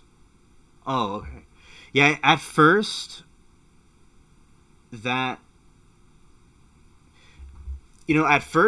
uploading your first video, it'll be like that. And as time goes on, you get the hang of it. It's like that always at first, but it's great you took action. And thank you for being part of the spaceship. We really appreciate you here always. Very valiant and zealous.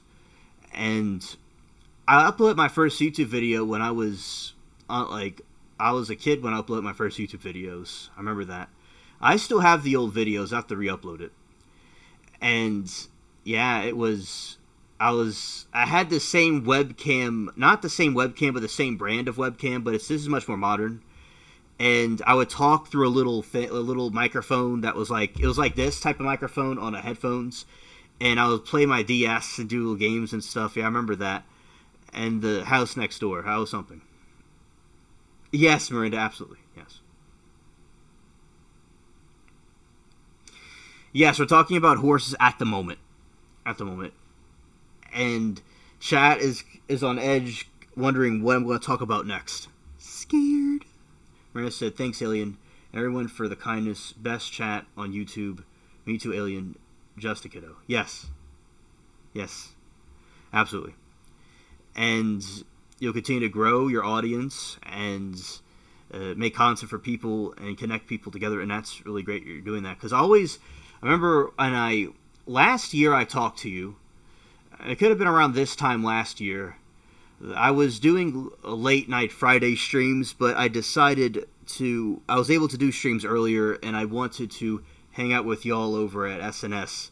And then I would do the streams earlier, and I'd be able to see y'all at the SNS stream, because that was the first streamer I ever met.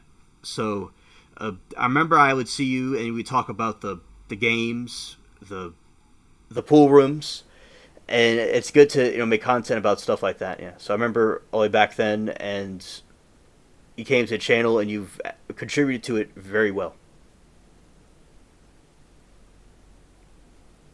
Well, hello, Durid. It's great to see you. Welcome.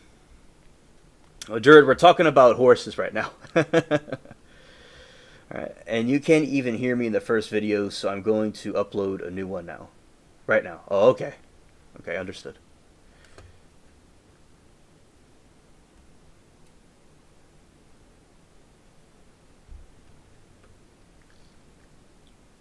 Alright, so let's see this one. Well, not that. It was actually this.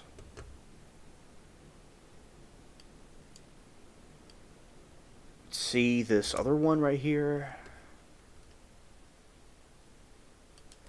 Oh, there are feral horses where you live. Ah, okay. That's really cool. Scared. Alright, the next one is...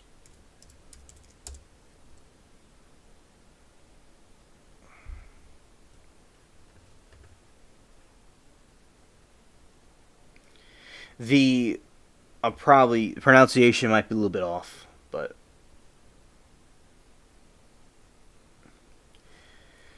all right, Miranda's channel. I'll put it in the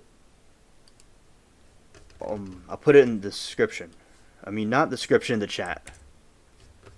Right there. There you go.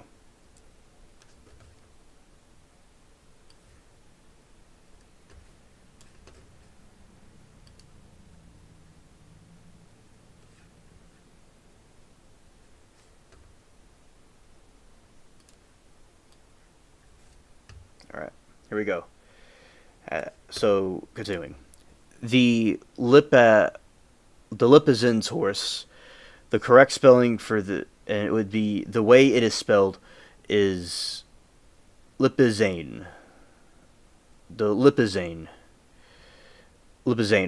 The breed is famous for its association with the Spanish riding school in Vienna, where its stations perform complex movements of classical dressage.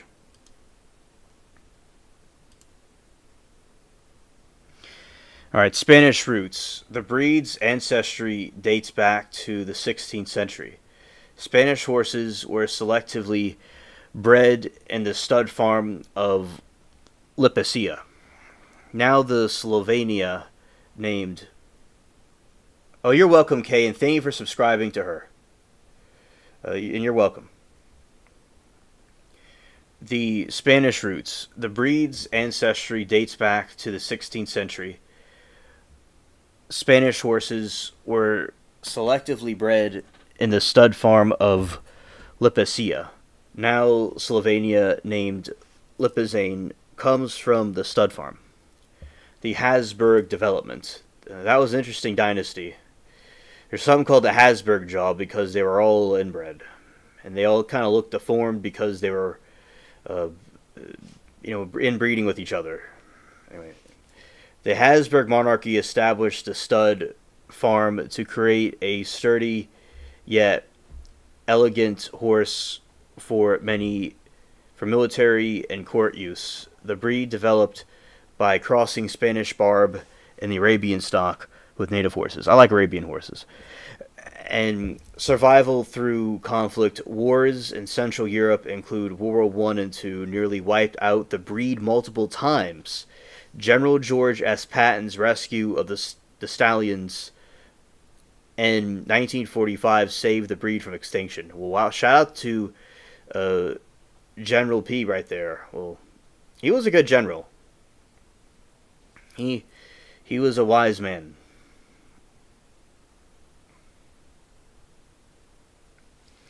Compact build. The Lipizine is a Baroque type horse with compact, muscular, and powerful body. Elegant features. It has a long head with a straight or slightly convex profile. Large and expressive eyes, a muscular arched neck, slow maturation, and long life. Lipizzanes mature slowly but often live to remain active longer than many other breeds. Some perform into their 20s and live in their 30s. Coat color, born dark.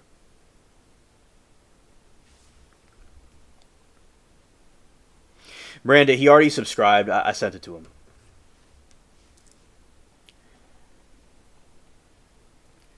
Note, a true white horse is born white and has pink skin.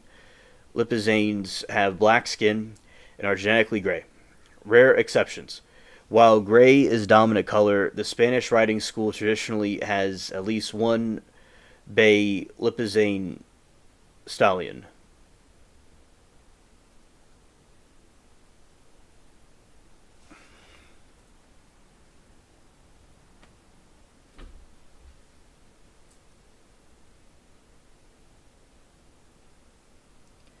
Alright, and Miranda said, "That's the video. Love you, alien. Thanks for inspiring me. I'll not forget to mention by voice how much you've helped me in the next video." Alright, Kay, a good night. Her exceptions. While gray is dominant color, the Spanish riding school traditionally has at least one bay Lipizzane stallion, intelligent and docile. Lipizzanes are known for their intelligent patience and calm, willing temperament, making them receptive to training.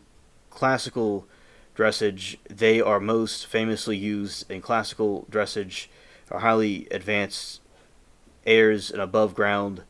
At Spanish riding school, these movements were originally stylized battle maneuvers.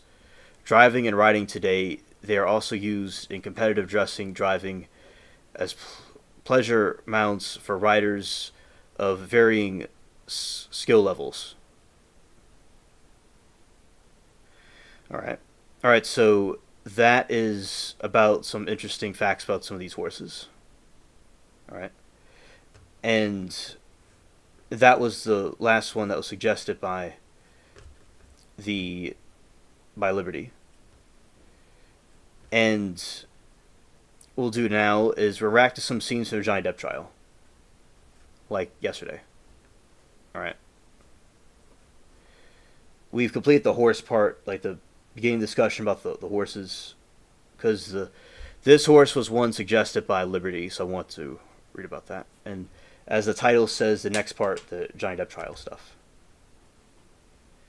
And I might look for the game I used to play, The Room for Silent Hill, the scary vibe in the pool for sure. Yeah, definitely. All right. Okay, let's go here.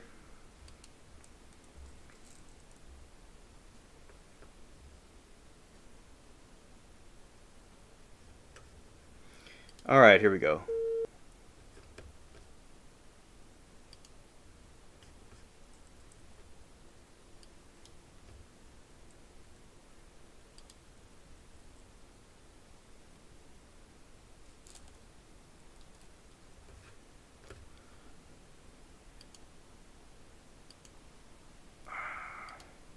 And then he lived in Los Angeles, and you all were very close friends until a few years ago, correct?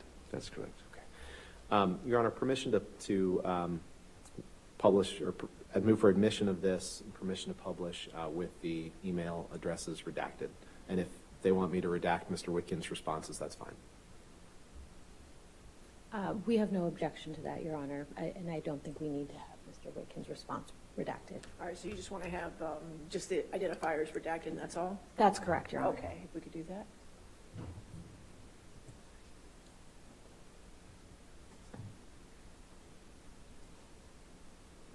All right. Okay, now I know this is a few years before Australia in 2015, which we stopped with right before lunch. But I want to just, if you can scroll down, Michelle, please, to the paragraph that starts, brain is on full tilt. Maybe just blow up the first couple sentences there. Okay, yeah, perfect. So in this email to Mr. Whitkin in June of 2013, you write to him, brain is on full tilt. The circus never stops. Feel physically fucked constantly. I'm wired up so tight that I'm barely able to deal with people on any level that is remotely enjoyable. See that? Did I read that right? Yes, I see, yeah. Now, Michelle, can you please pull up Exhibit 350, Defendant's Exhibit 350?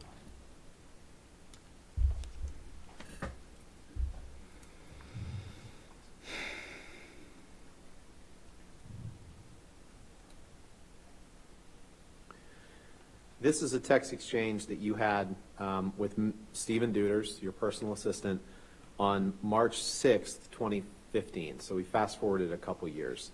You see that? Is that 1628? Is that the third one down? Yeah, yes, sir. 1628. Third one down.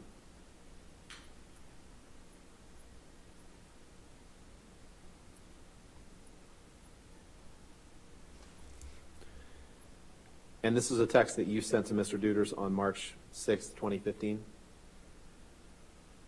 Sorry, just reading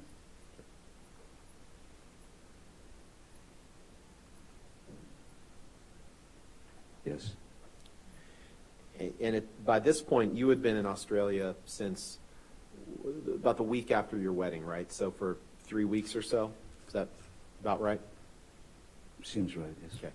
And Amber didn't arrive until around this time, correct? Beginning of March? Yes, I recall that Amber arrived around 6th, 7th. The 6th or 7th of March, right?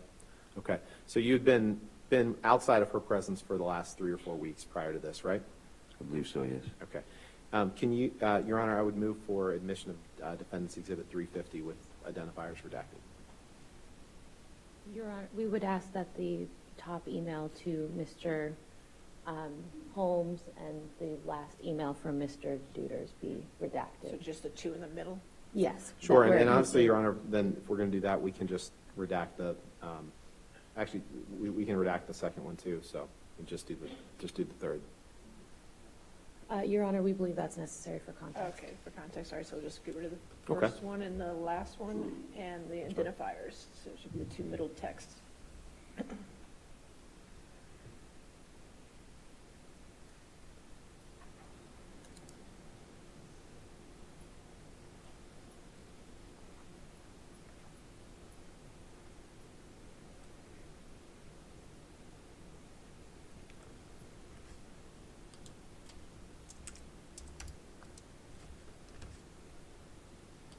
Thank you. If you could just, 350 in evidence is redacted, okay, good. thank you, Your Honor. Michelle, if you could blow up the email starting with honestly. So this is an email, you've been in pre-production and shooting in Pirates 5 for the last couple of weeks, correct? By March 6, 2015? What was the question, sorry? By March 6, 2015, you'd been in pre-production and shooting for Pirates 5 for a couple of weeks in Australia, right? I believe so, yes. Okay. So your email to him, to Mr. Duders, your personal assistant, reads, honestly, I will not again be doing anything that involves the discussion of furthering my embarrassment of having hoard for all these fucking wasted pieces of shit, nothing, years on characters that I so ignorantly started to think of as my legacy. Every cunting fight, every fucking time, I held my ugliness and rage deeper down and get in check when there was still room in my head to do such a thing. Did I read that right? You did. And that's what you're writing to Mr. Deuters, having been on the set of Pirates 5 for a couple of weeks, correct? That's correct. Okay. The screenplay that I received was not up to snuff, I felt. And so that was part of this, was my anger was that the screenplay was very lazily written, and I had to do a lot of rewriting. And with you in Australia, I think we covered this, was Debbie Lloyd. You testified to that before lunch, right? Debbie Lloyd was your sobriety nurse, she's supposed to help you stay sober, correct? She was there to give me meds and Right. The fact is, stay on the path.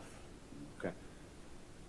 The fact is, Mr. Depp, you had been using a fair amount of drugs during those 3 or 4 week period before Miss Heard arrived in Australia, hadn't you?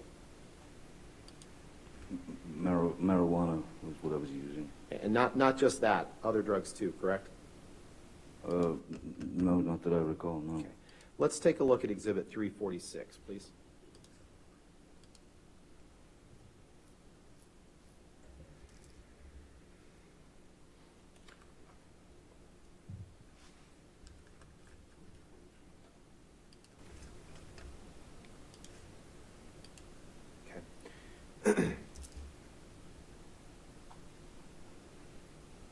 This is a text message exchange between you and Nathan Holmes on February 25th, 2015. Correct?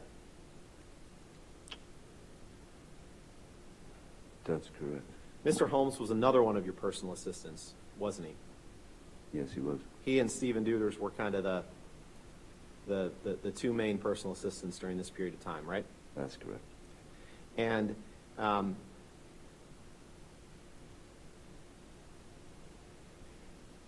at the top of the page, the second one down, do you see where Mr. Holmes tells you? Objection, hearsay.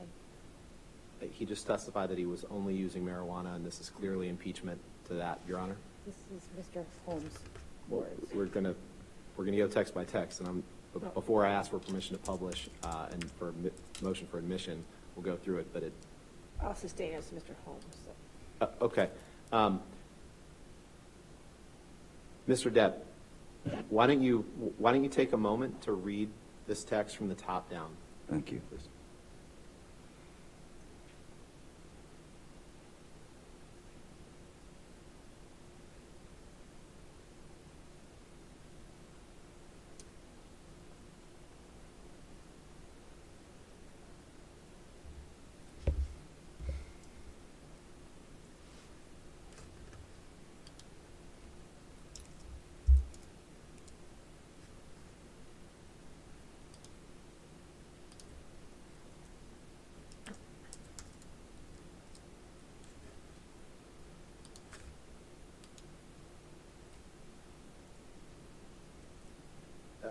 Mr. Depp, does this refresh your recollection that, in fact, you weren't doing just marijuana in late February 2015? In fact, you were doing cocaine that Nathan Holmes was supplying to you? In fact, there's nothing in there that says I've been doing cocaine. Does this refresh your recollection, Mr. Depp, that you were given cocaine by Nathan Holmes in late February 2015? Even if I were given cocaine by Nathan Holmes, there's nothing here that says I was doing the cocaine. And Nathan Holmes was upset, or you understood that Nathan Holmes thought that you might be upset with him for taking some of your cocaine. Isn't that right? I think Objection, Your that's. Honor, hearsay and speculation. Excuse me. I said, what was his understanding? No, I'll sustain as speculation. Next question. Okay. And in fact, Mr. Depp, you also were going to see Marilyn Manson in Australia around this time, correct? Correct. He was coming to play a show in Melbourne. Okay. Your Honor, I would move for admission of this document with the following text messages. We can redact whatever else they want, although I think, well, the ones that, of the witness's own words that I'd like to show are 80039, 80041, 80086.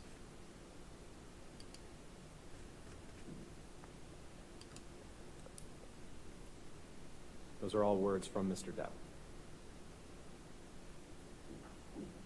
I have a highlighted copy if you'd like me to approach. We have no objection as long as everything else is We redacted. just look at his highlighted copy and make sure that's. Oops, I touched the screen horribly. No, that was Pardon for me. you. It's okay. You're good. All set. Okay. So no objection to the redactions? To- No objection to 346 admitting those with redactions, yes. Okay, thank you. Get those redactions.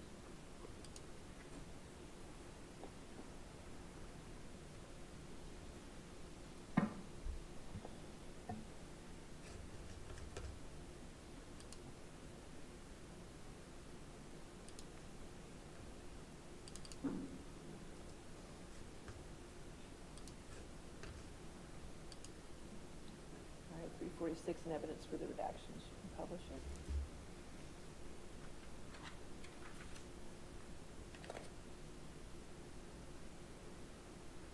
So you can see these texts were sent on February 26th and February 27th, 2015. And if you scroll over, Michelle, and can you just blow up the text portion of it?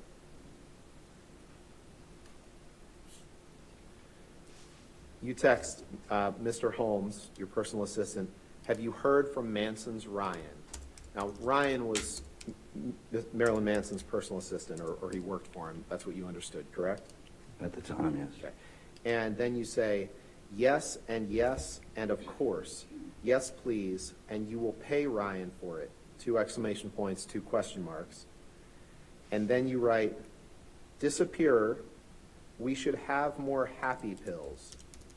3 exclamation points, 2 question marks, can you, followed by 3 exclamation points. Did I read that correctly? You did. Okay. Can you take that down and please pull up Although there Exhibit were question marks 349? instead of exclamation points.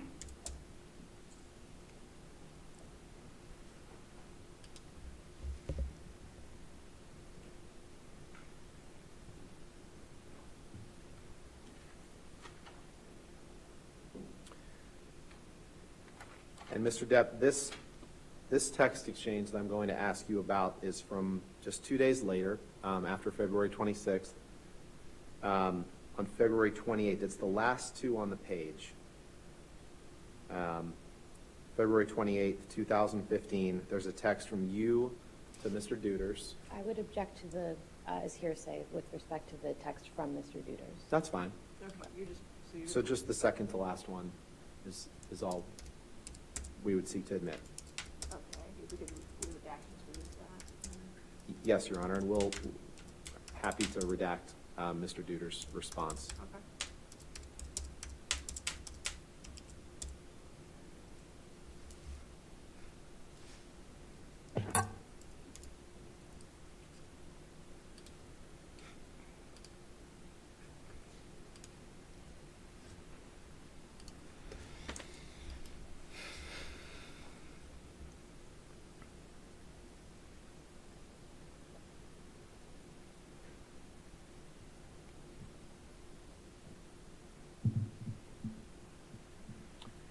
All right, so 349 in evidence with redactions. Okay. Thank you, Your Honor. So in this text message, Mr. Depp, sent on February 28th, 2015, you send Mr. Duders an email, and if you'll remember, what we had just looked at was you reaching out to Mr. Holmes, asking if he had heard from Manson's assistant Ryan, and then saying yes and yes and yes, of course, please pay Ryan for it, and then asking for more happy pills. And in this text message, you say, yay, hello, Master D. I say, I do believe that Ryan, parentheses, Munson's, gave you a wee baggage for me. Where does it reside? X. Did I read that right? You continue to read them right, yes. And where it says Munson's, that's a typo and should have said Manson's, correct? It's a nickname. Okay. You can take that down. Thank you. So we've gone from February 26th to February 28th. I'd now like to fast forward to March 2nd of that year, 2015. Can you please pull up Exhibit 353?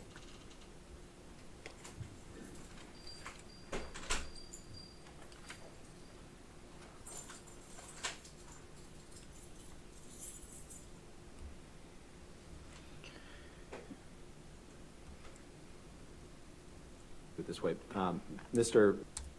these are text messages back and forth from you to your other personal assistant, Nathan Holmes, in March of 2015, correct? Appears to be, yes, yes. Your Honor, I know that the whole thing is going to draw an objection, but I would like to move to admit Mr. Depp's text, which I have here highlighted, and I think we can redact pretty quickly through this document. And I'm happy to have them highlighted if you'd like me to approach Well, it. if you could just Sure. show it to council, the highlighted portion. Is this a one-page document or? It's actually three. Three. And we may not do all of them now, but I think it's Okay. easier to just.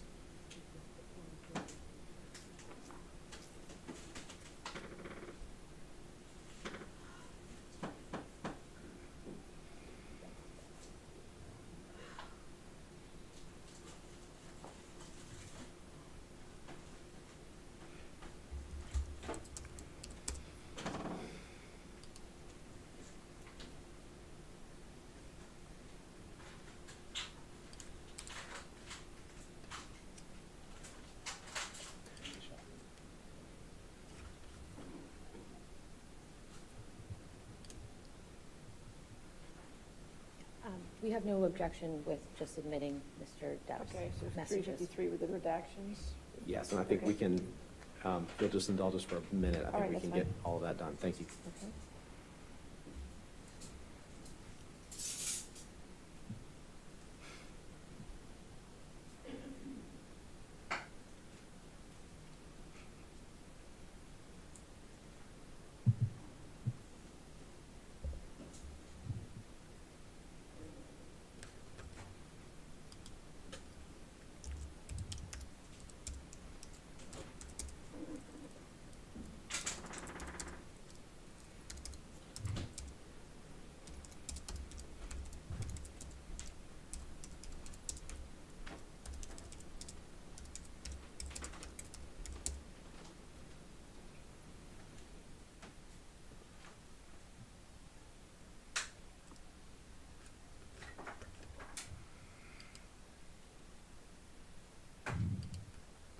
Also, may I be ecstatic again?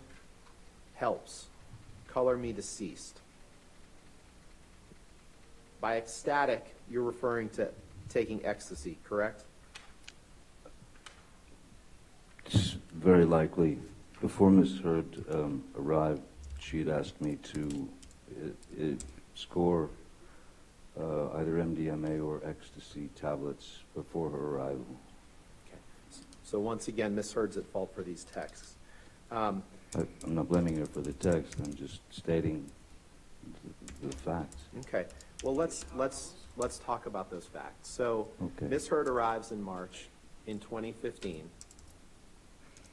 You can go ahead and actually, you know what? Let's go down one, Michelle, because we're going to fast forward a few days and we're going to come back to this. Actually, just one day. This is when you text Mr. I don't even remember if it was Holmes or Duders at this point. Mr. Holmes, correct? And you text him and you say, This is yeah, on Mr. the Holmes. 7th.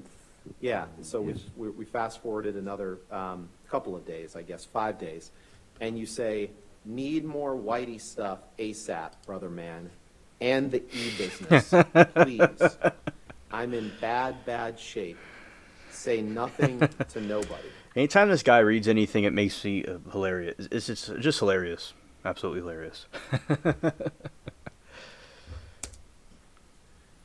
Did I read that right? You did, sir. Okay. And I wanted to take a look at that, Mr. Depp, because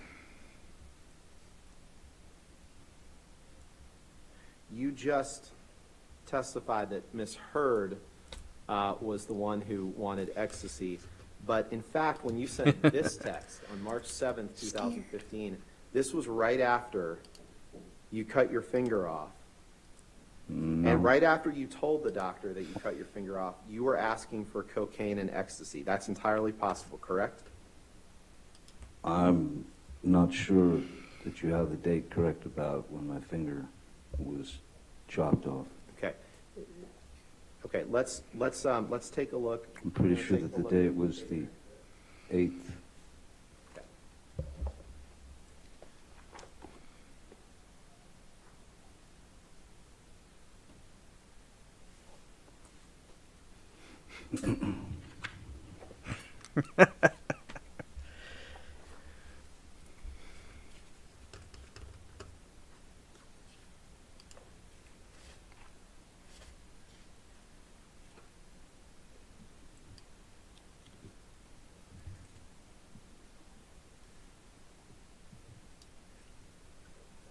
Now, Mr. Depp, you remember testifying, let's put it this way.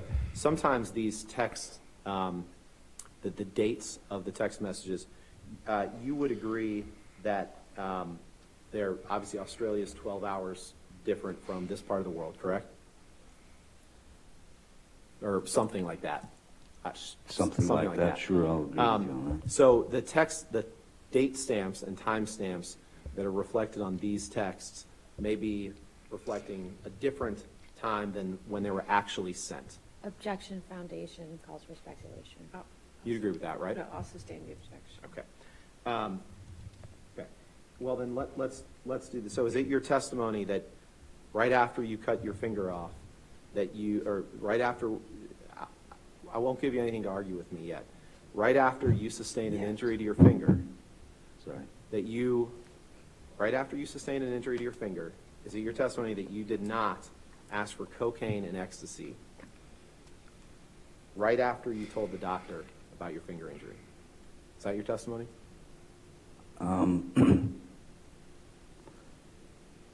Regardless of what date you believe works within the world time zone,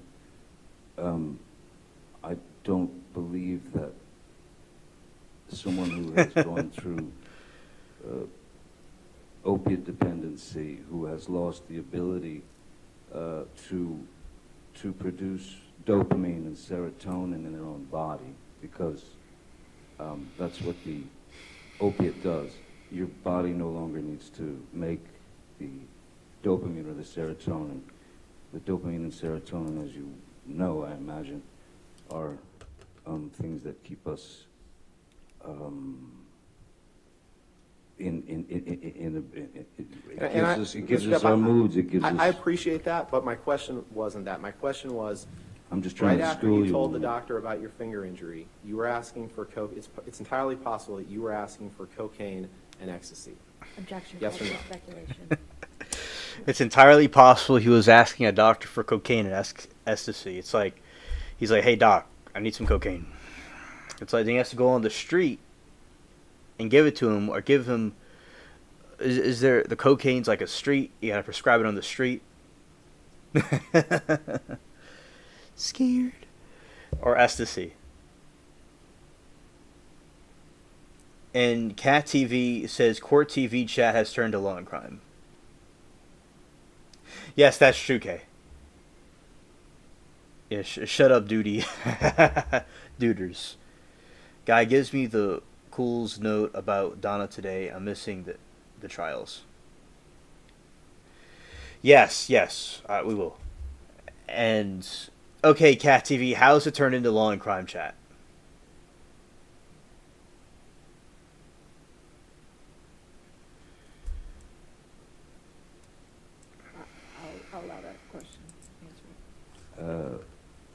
clearly need more Whitey stuff,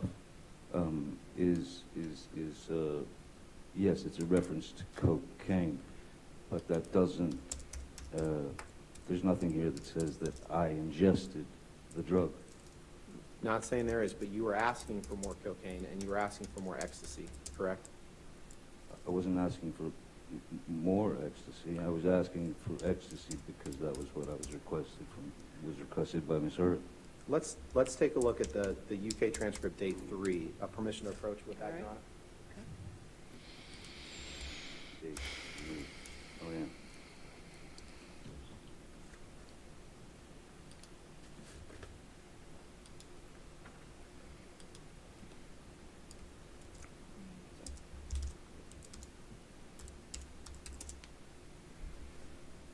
Thank you. I'm sorry, I couldn't hear you. I'm sorry. I'm going to ask you to turn to page 463 and 464 of this, please. Sure thing. 4, 6.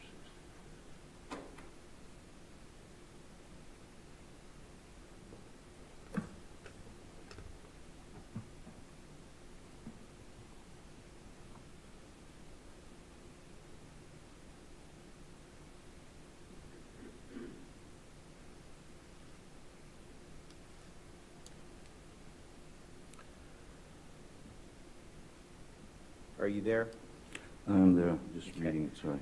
And on page 463, line 20, you're asked the question, Mr. Depp, what I am asking you about, and I think your barrister, Mr. Sherborne, agrees, the times we have to factor in, it may be we can put in an agreed local Australian time, but what is important, do you see, is the order that you have cut your finger off, and straight away, after telling your doctor that you cut your finger off, you are asking for cocaine and ecstasy. Answer, yes, that is what it. Question, that is what it looks like. Answer, appears to be, and it is entirely possible that I was in the state that I was in. Did I read that right? Yes, you did. Asking for cocaine. So, we talked about the cocaine and the ecstasy. Let's talk about the altercation that you and Ms. Hurd had in Australia. You testified that you were sitting on a bar stool, right? In Australia. This is before. So you're fast taken forwarding this to down. the end of the of that argument. Yeah, we've heard your account of the argument, and the jury will hear Ms. Hurd's account of the argument. What I want to ask you is some specific questions about you're sitting on a bar stool. You've had 3 or 4, I think you said 3 shots of vodka. I did 2 or 3 shots of okay. vodka, yes. Yeah. And you're resting with your hands kind of hanging over the edge, like that, right?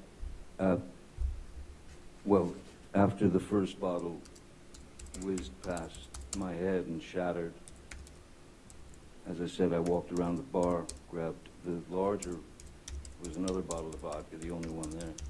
The larger bottle, brought it back and poured another shot and did it.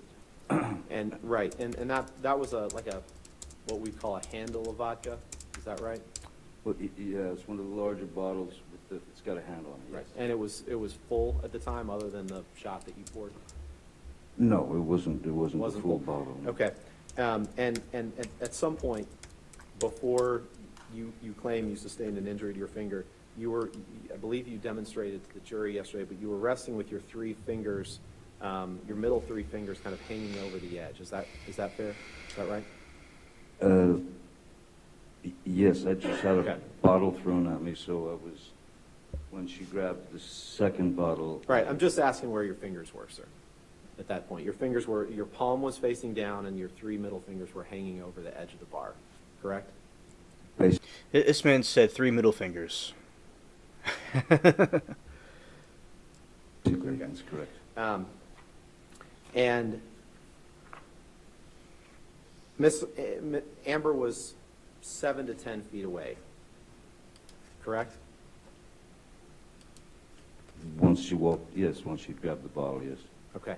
And your testimony, and we've heard it yesterday, but your testimony is that somehow she wound up with this handle of vodka and threw it, and it damaged part of your middle finger.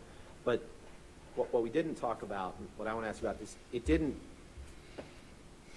it happened the way you said, it didn't damage any other part of your hand, correct? No other part of your fingers, none of the other middle fingers that were hanging over the edge of the bar were injured, correct? Objection compound. We can take it piece by piece. None of the three fingers that were hanging over the edge of the bar were sustained any injury other than your middle finger. Is correct? The middle finger certainly took the brunt of it as the tip And there's cut off. there's no record of any glass being found in that middle finger. Correct? Objection calls for speculation. I'm I'll allow it if you can answer. I'm not a doctor, and I'm not sure what was found in the middle finger. What I do know is that when I went to the emergency room, that they had to inject me with a block to be able to put it into a bucket and take a wire brush to scrub it all clean, because I had all the makeup still left from Pirates on there. And Makeup from Pirates. Okay, we'll get to that in a second.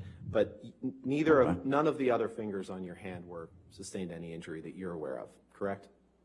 no, there were nothing else was severed. No. Okay. And in fact, it wasn't just makeup from Pirates that was on your hand. It was paint that you had dipped your middle finger into to write, along with blood, to write on mirrors and lamps and assorted furniture in the house, correct? Objection compound. All right, I'll sustain as to compound if you. It wasn't just makeup. You testified yesterday that it was just makeup from the set of Pirates 5, but in fact, after you sustained an injury to your finger, you dipped it in paint in the house, and you wrote in paint mixed with blood all over the place. Objection compound. I'll sustain the objection. You dipped your finger in paint in the house and wrote on objects in the house. correct? Objection compound.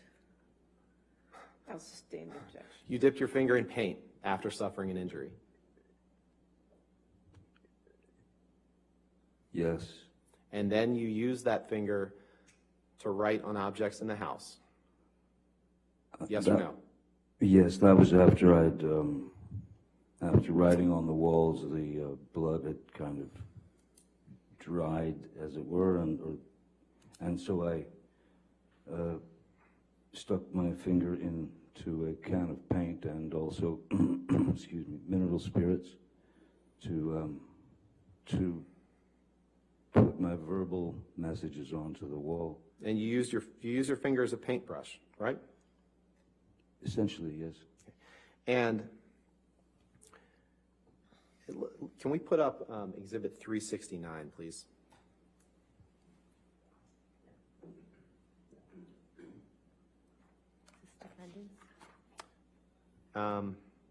It might, it might be plaintiffs. Let's.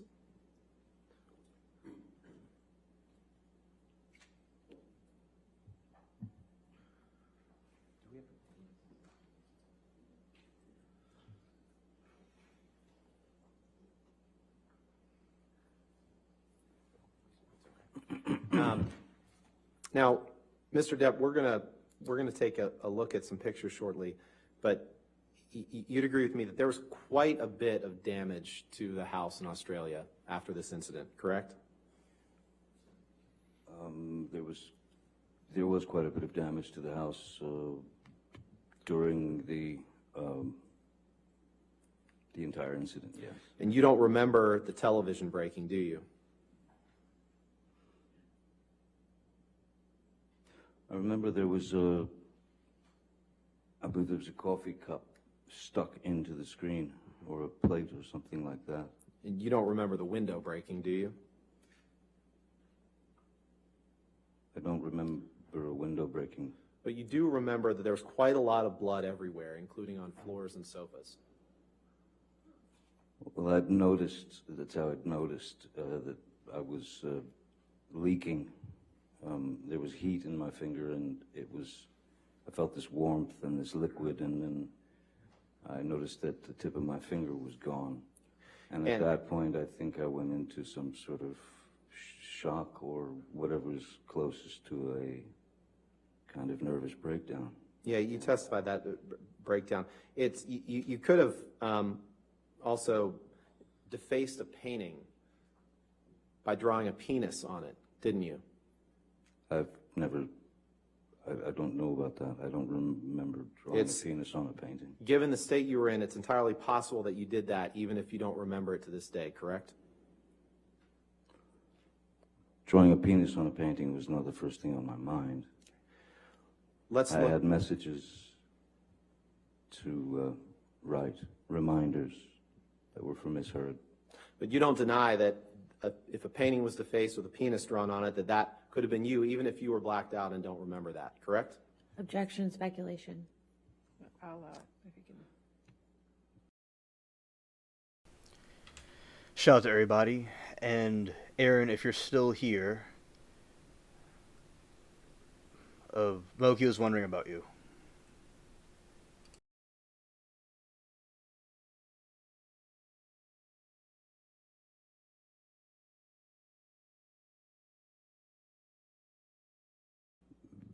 This was no blackout. I know you love the word. It was no blackout. It was shock. That wasn't my question, Mr. Depp. Respectfully, it was, you don't deny that you could have defaced a painting in the manner that I just described. Well, given that I had written some messages on the bathroom mirror and then Miss Heard added to them, it's also not impossible that Miss Heard may have drawn a penis on a painting somewhere. That's not where I was going.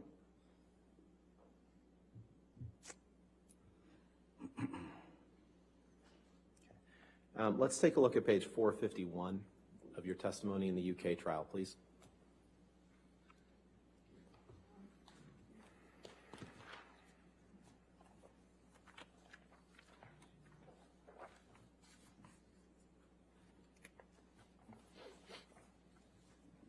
Yes, sir. And if you look at page 451, line 21, please. You were asked the question, let me ask you, is defacing a painting something that you are likely to have forgotten? Answer, I recall a painting on a lampshade, on a wall, on a mirror. I remember dunking my finger into paint thinner and using paint when I had run out of blood to paint with, and I could have defaced the painting, I suppose, but I do not remember a painting specifically. Question down below on 452, line 15. So, there are parts of this episode that you do not remember at all, because that would be quite a big thing, would it not? Painting a penis on a picture? Answer, it would be quite a big thing. I do not recall. Question, it is not something you would do by accident, is it?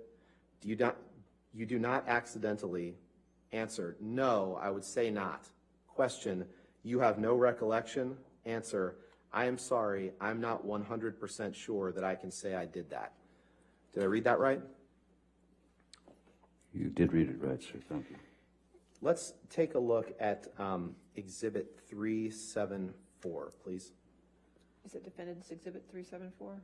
Yes, Your Honor. Okay.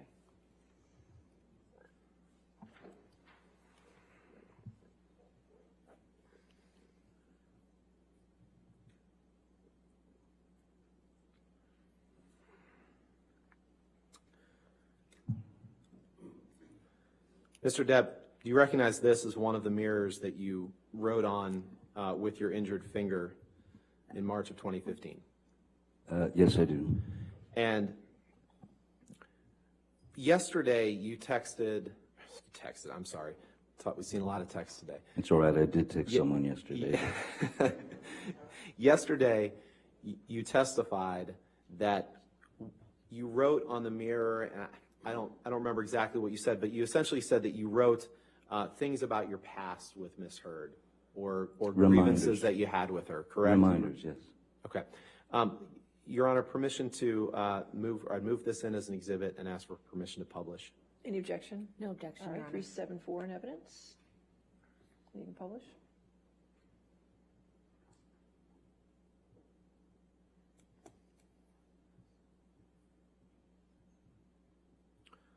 You could just blow that up a little bit. Is it possible? So on this, which you wrote on with your severed finger, you wrote in some mix of paint or blood, starring Billy Bob and Easy Amber. Yes, sir. Miss Heard arrived directly in Australia from filming the film London Fields in England with Billy Bob Thornton, correct? That's correct. And you hadn't seen your new bride in 3 or 4 weeks, and she arrives. You're not happy about her filming with Billy Bob Thornton, and so as part of this altercation incident, after your finger is injured, you write starring Billy Bob and Easy Amber on the mirror, correct? Objection compound. I'll sustain the objection. I'll move on. Okay. Let's pull up Exhibit 375, please.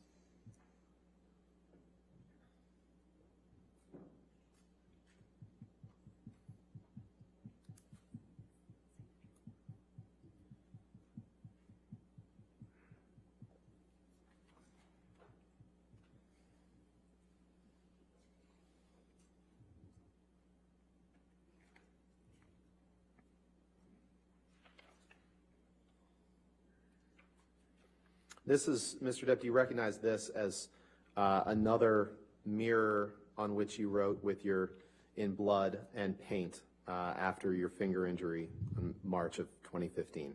Yes, sir. That's in the same bathroom. Okay. Your Honor, move for admission of Exhibit 375 and request permission to publish. No objection, All Your right, Honor. 375 in evidence, publish.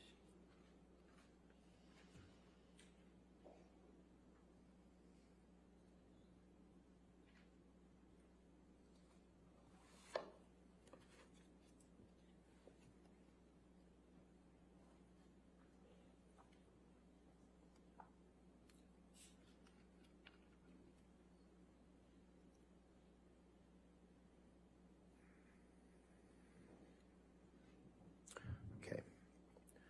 Can we please pull up Exhibit 377, please?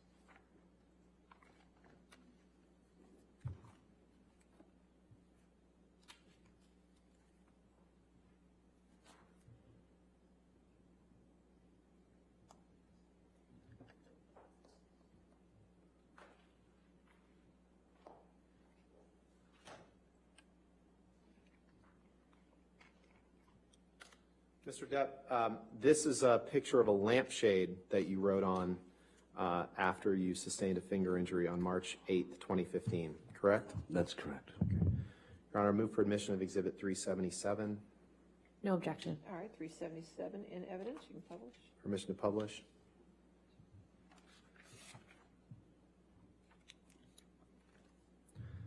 And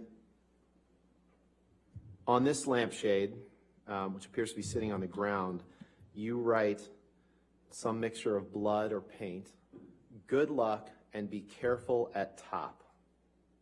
Yes, correct. Correct? Yes. I thought it was good advice. Okay.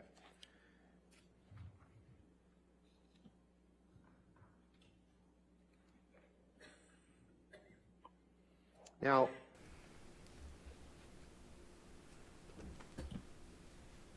you have never, and I know Ms. Heard will give her account of this incident later in the trial. Just to be clear, you have never seen Amber inflict harm on herself or on her arms or anything like that, correct? Objection compound. Sustain. Yeah, I was in a call, but yes, I was still watching from the side. Yeah, Moki, as I said a moment ago, good night to you. Thank you for coming. And yeah, you see the complete idiocracy with the trial here, where Johnny, he's honest, giving his perspective on things and like what happened, and then constantly the the Rottenborn will try to completely foil him, but it doesn't work. It's like a cliche villain with a, you know, with a hero right here, because it's like basically he's good that he's defending his position and his part. And oh, okay, Liberty, glad that you're lurking. And as I said, other people can make their opinions about this trial, what they think. Of course, this is just my perspective about it. You know, Johnny's very calm and stoic. Now, the Amber is a complete. She is, let's say, she's quite animated. Johnny's more calm. All right, so we will now continue. Shout out to all of you that are here chilling with me. I appreciate it very much. You've never seen Amber inflict harm on herself. That depends on your definition of harm, sir. That's quite a broad word. Can you please pull up your UK testimony at page 434?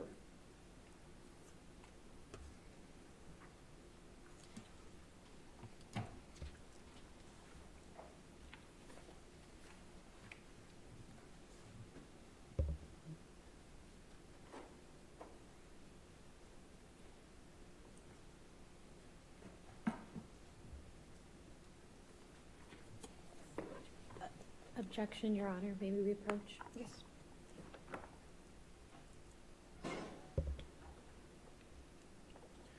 Mr. Depp, are you there on page 434, line 25? 434, okay. Yes. And in the UK trial, were you asked this question and did you give this answer? Question, you have never seen her inflict harm on herself, on her arms, or anything like that during the time you were with her? Answer, no, no. Did I read that right? I don't see it on page 434. Can you? You got to go to the top of page 435. So, sorry if I wasn't clear. Let's go. Oh, 435. Okay. Yeah. So the bottom of page 34. Question: you have never seen her inflict harm on herself, on her arms, or anything like that during the time you were with her. And then the answer at the top of page 435 is no, no. Did I read that correctly? You did. Thank you. Now, you testified yesterday that when you went to the hospital that you told them that you had injured your finger in an accordion door. You remember giving that testimony? Yes, I do. That's actually not true, is it? You actually told the hospital that you had cut it off with a kitchen knife. Isn't Yeah, that right? I put it. No, that's not true. Hey, buddy. Can you pull up exhibit 360, please? I believe there was one of my team who might have said that to the doctor, but that was not my, those were not my words. At any rate, we were looking to keep Amber's name out of it.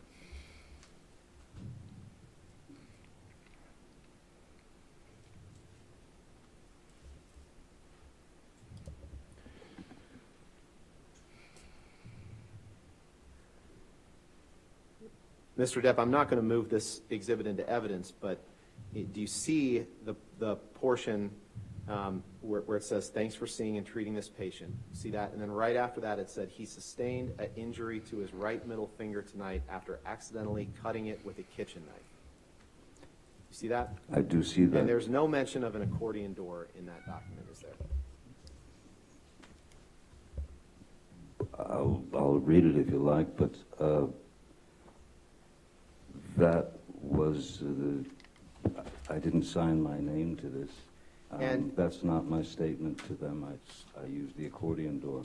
You testified yesterday that you told. Then I can't help it. You testified yesterday that you told Dr. Kipper that Ms. Hurd had, in fact, been responsible for your finger injury. Do you remember giving that testimony? Yes. But in fact, in subsequent communications to Dr. Kipper, you referenced more than once that you chopped off your own finger to Dr. Kipper, correct? I think the key word is chopped off my own finger. When you say to someone, I've chopped my finger off, that's just going straight to the fact. You don't get into, she did this, I did that, this, that.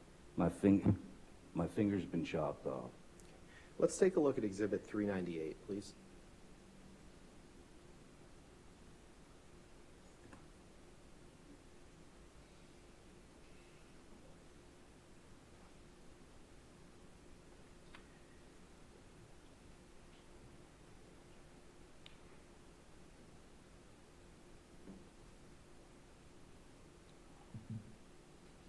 I'd like to direct your attention, sir, to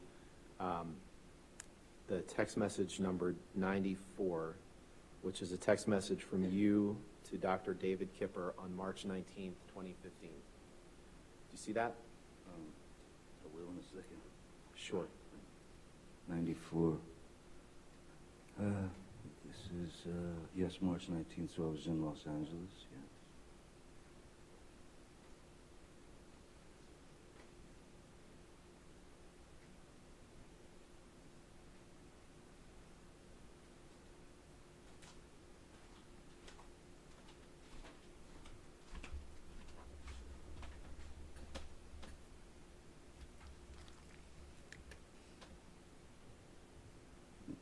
Yes, I see the text. Your Honor, I would move for the admission of this exhibit with just that text displayed and every identifier redacted. No objection, Your Honor. All right, to do that redaction. Thank you, Your Honor.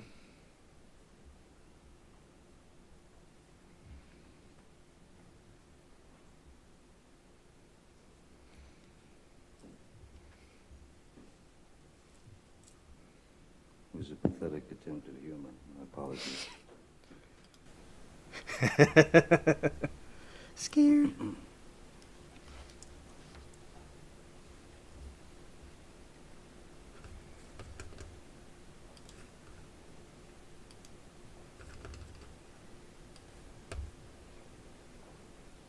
All right, 398 in evidence as redacted.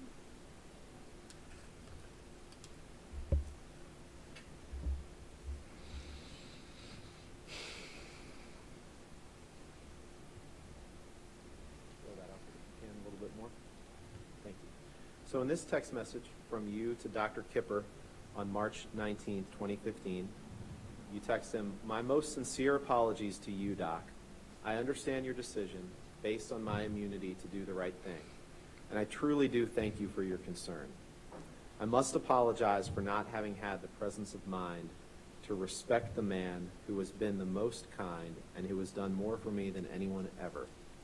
There was no call for my spineless and base behavior toward you. I honestly understand the reasons for your concerns in your letter and can say to you now they no longer are an issue. Thank you for everything. I have chopped off my left middle finger as a reminder that I should never cut my finger off again. I love you, brother. Johnny." His texts are always hilarious. They're always hilarious. All right, Cat wants something. BRB. Did I read that right? You did. And Miss Hurd was not on that text message, was she? No, she was not. No. Can you take that down and put up Exhibit 499, please?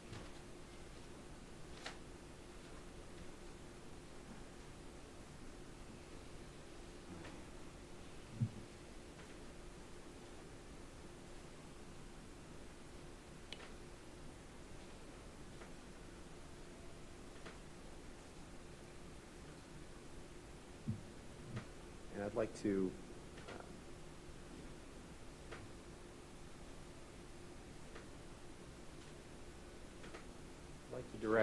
direct your attention to item 39. Second text down, which is a text message exchange between you and Erin Borum, Dr. Kipper's nurse, on October 31st, 2015. See that? Yes, I did. Your Honor, I'd move for admission of this exhibit with just that text message No objection. All right, we can redact it. and the appropriate redactions. Thank you.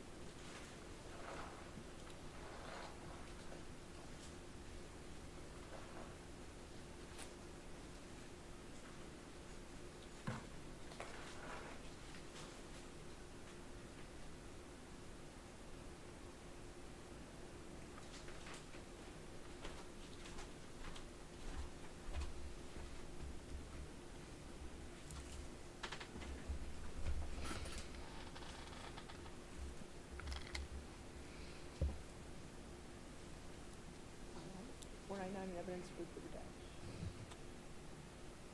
And in this text message from you to Dr. Kipper's nurse, Erin Borum, in October of 2015, you say, and I'll just try to read the relevant part, sent huge text to Kipper, no response. He's an odd duck, old Kipper. This is the second time that he's held off giving me meds by blackmailing me into seeing him. The first time, I had just chopped my finger off.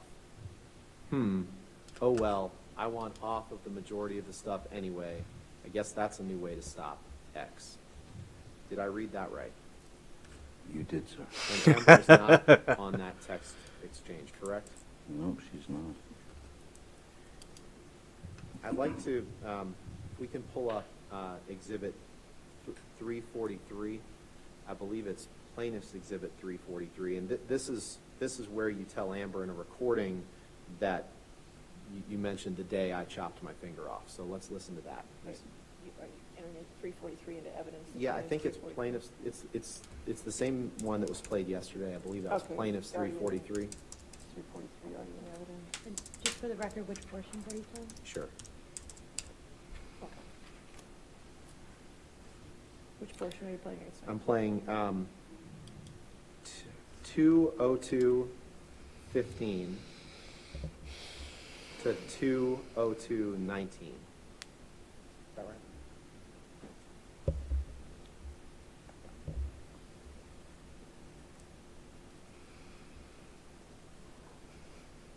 I don't know if we'll be able to get it exactly right, so there's a second or two on either side, but we'll do our best. That's fine.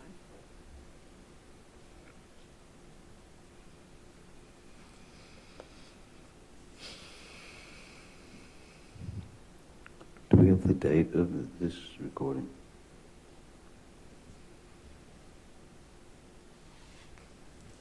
Mr. Rottenborn? What's the date of the recording? I don't know, it's a plaintiff's exhibit. I don't know the date of the recording. Okay. Oh. I'm talking about Australia, the day that I Now we're shot talking my about finger. Australia. Okay. Yes. You hear that? And you said the day I chopped my finger off? Let's play it again. Let's That'd do be it again. great, thank you. Fight you're talking about. I don't know. I'm which talking about one. Australia, the day that I Now we're shot talking my about finger. Australia. Okay. Are you sure that's Yeah, let's do it one more time. 'cause what you I'm actually saying? don't- Or is it the day that I got my finger chopped off? No, you say the day that I chopped my finger off. So let's play it one more time, because I think I left out the word that.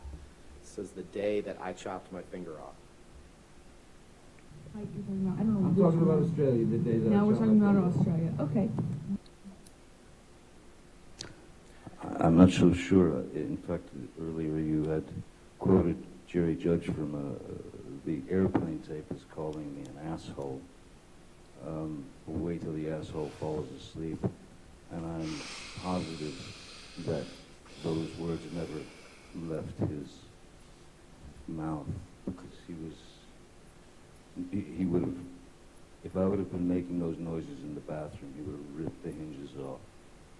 Maybe they left his mouth when you were passed out, sir, respectfully. Let's listen to I this one don't more think he time. was, Objection. I don't I'll think he sustain was. it. Yeah, to move to argue. strike. I'll sustain as argumentative, and I'll move to strike. All right? Next question? You know, just wanted to play this video, this one more time.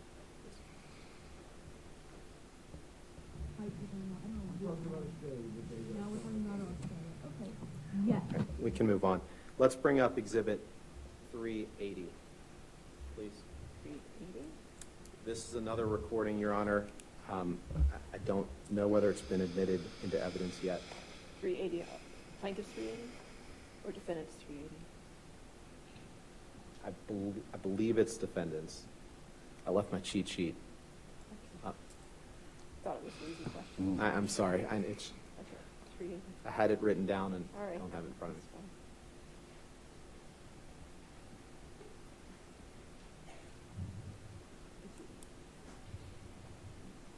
They're both odd. Both 380. Plaintiff's 380. Plaintiff's 380, okay. Yes. All right, I don't know if that's in evidence or not. Is plaintiff's 380 in evidence? No. So you're offering 380 before we hear it. Can we put it in evidence?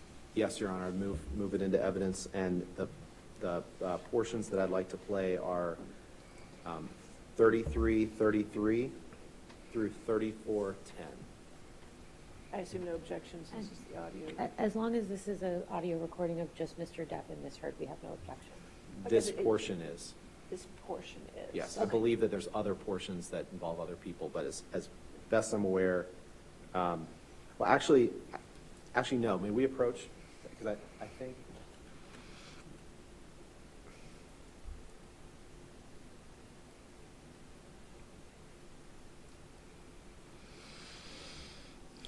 That'd be wild if Bro cut his finger off, like intentionally. It's quite edgy. Yes. Let's see. Our 15-minute, we're gonna, This part's over. Okay.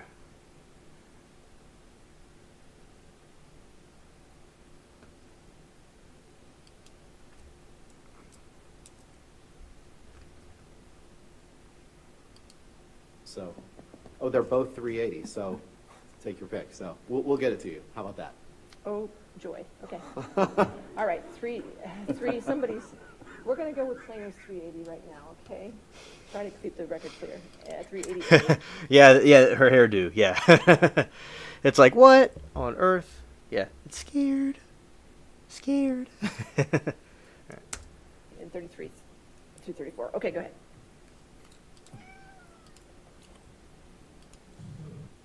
Oh, Miranda, yeah, you good luck with your video. And thank you for coming.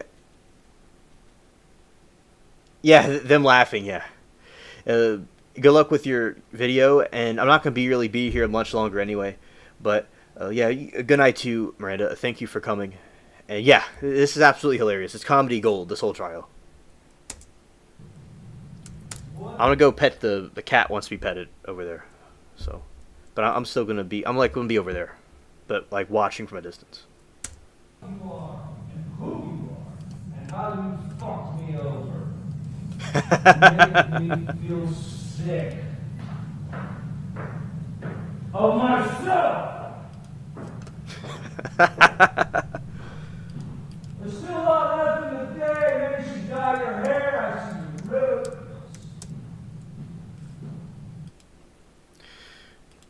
For those lurking, this is Johnny getting angry. That's your voice in that audio recording, Mr. Depp, correct? It is indeed, sir. Now, we talked a little bit about what you wrote on the one mirror when you said Billy Bob Thornton and Easy Amber. Remember seeing that picture a few minutes ago? I do. And we talked about how Amber had just been in London filming a film with Billy Bob Thornton, correct? That's correct. Now, when you were apart from her, she would want to socialize with other people, and that made you feel insecure, right? And speculative. All right, compound, that's a stands to compound. Okay. When you were apart, she would want to socialize with other people, right? Yes, I suppose at times, yes. And that occasionally made you feel insecure, didn't it? Not necessarily, no. Let's look at page 257 of your UK transcript, please. I think that's day 2. Day 2.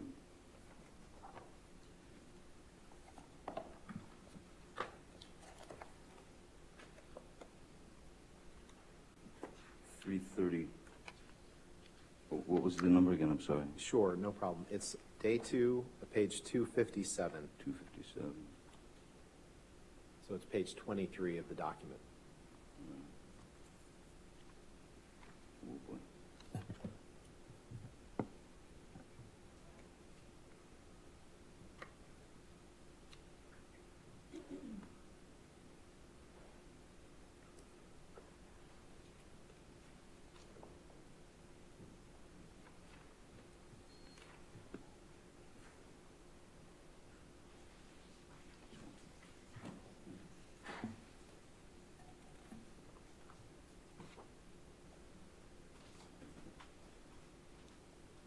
Two, 5, 7. Yes, sir, 257. Line Okay. 13. Did you give the following testimony in response to the following questions? Question, and when you were apart, she would want to do things with other people, see other people, go out with other people, socialize? Yes. Answer, yes, sure. Question, and did this occasionally make you feel insecure? Answer, occasionally, yes, it did. Did I read that right? You did. Can you please pull up, Yeah, hilarious, Witness Miranda. Exhibit Hilarious. 43, which is a recording. It's been admitted, and we propose to play seconds 30 through 45.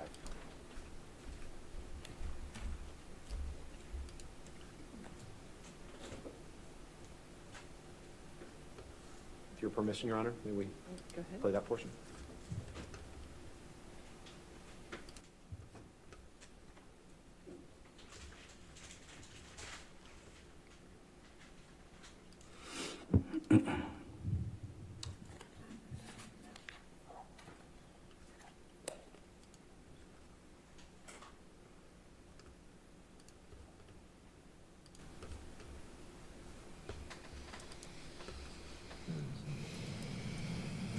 If you look at the bigger picture, I what is become irrational when you're doing movies. I become jealous and fucking crazy and weird, and you know, we fight a lot more.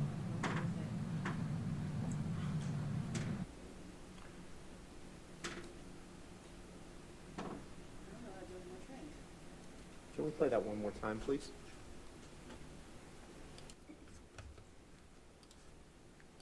Actually, before we do, so this is, you tell her you become irrational when you're doing movies. And you say you become weird. You heard those, right? Let's I'd like to hear it. yeah, again, let's if play it possible. again. Thank you. If you look at the bigger picture, I what is become irrational when you're doing movies. I become jealous and fucking crazy and weird, and you know, we fight a lot more.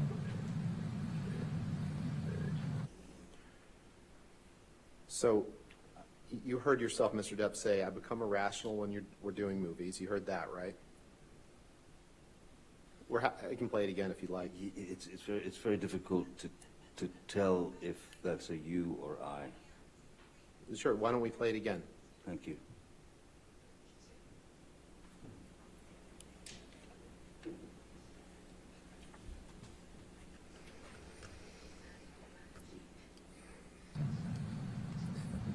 If you look at the bigger picture, I what is become irrational when you're doing movies. I become jealous and fucking crazy and weird, and you know, we fight a lot more. Mr. Depp, in that audio, you say, I become irrational when you're doing movies. I become jealous, fucking crazy, and weird, and we fight a lot more. You heard that, right? Yeah, something to that effect, yeah. You can take that down. I'd like to fast forward, Mr. Depp, to December 15th, 2015. I know there's been some testimony on that day for the jury. And you and Ms. Heard, you gave some testimony yesterday about an altercation that you had that evening. Do you remember giving that testimony? Yes. Okay. I And do you that remember? was evening, I'm not sure. Yeah. And, okay. You would agree that after this altercation that you had, that you wrote on the countertop in your penthouse at the ECB in like a gold Sharpie. Remember that? Very well, yes.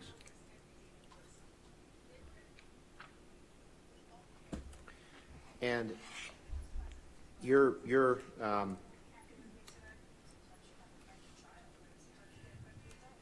counsel has showed a picture to you that allegedly was taken that day. I'd like to pull up Plaintiff's Exhibit 409, which was shown to the witness yesterday, I believe, Your Honor.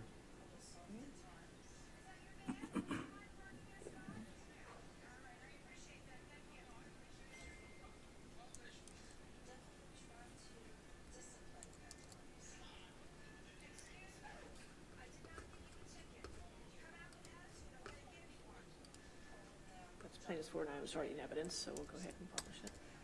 Is there a it's the Mr. Depp, and the jury will hear more about this as the case goes on, but do you recognize this picture of Ms. Heard as a picture that was taken directly after the December 15th, 2015 incident?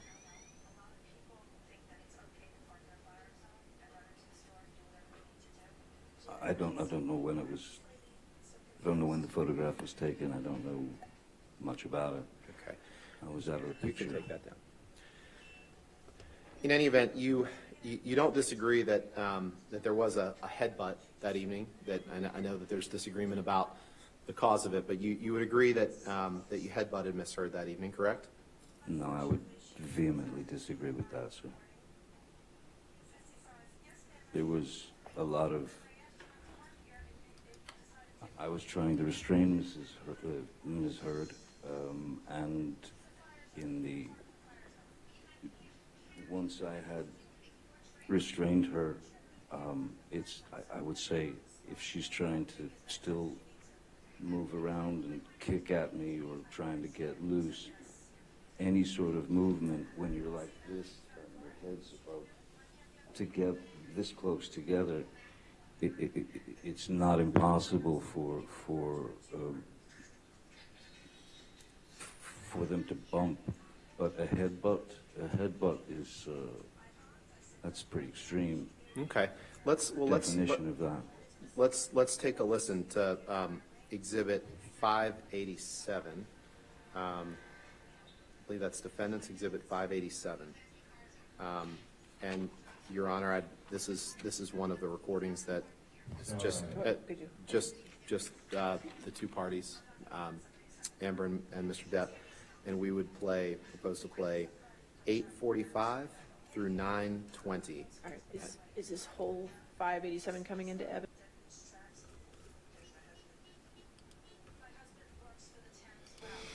All right, we'll stop here for tonight. Okay, and we will be resuming this tomorrow. And also, I want to thank you all for coming. It's been a really nice show. Let's see. Hope everybody has a good night, good evening. All right, see here. So thanks for everyone for coming. We had a very great stream with talking about the horses and talking about this trial and stuff like that. And you're welcome, Liberty. It was very nice having you, and thank you for telling me about your horse experience. All right, and thank everybody that came, lurking, etc. And peace.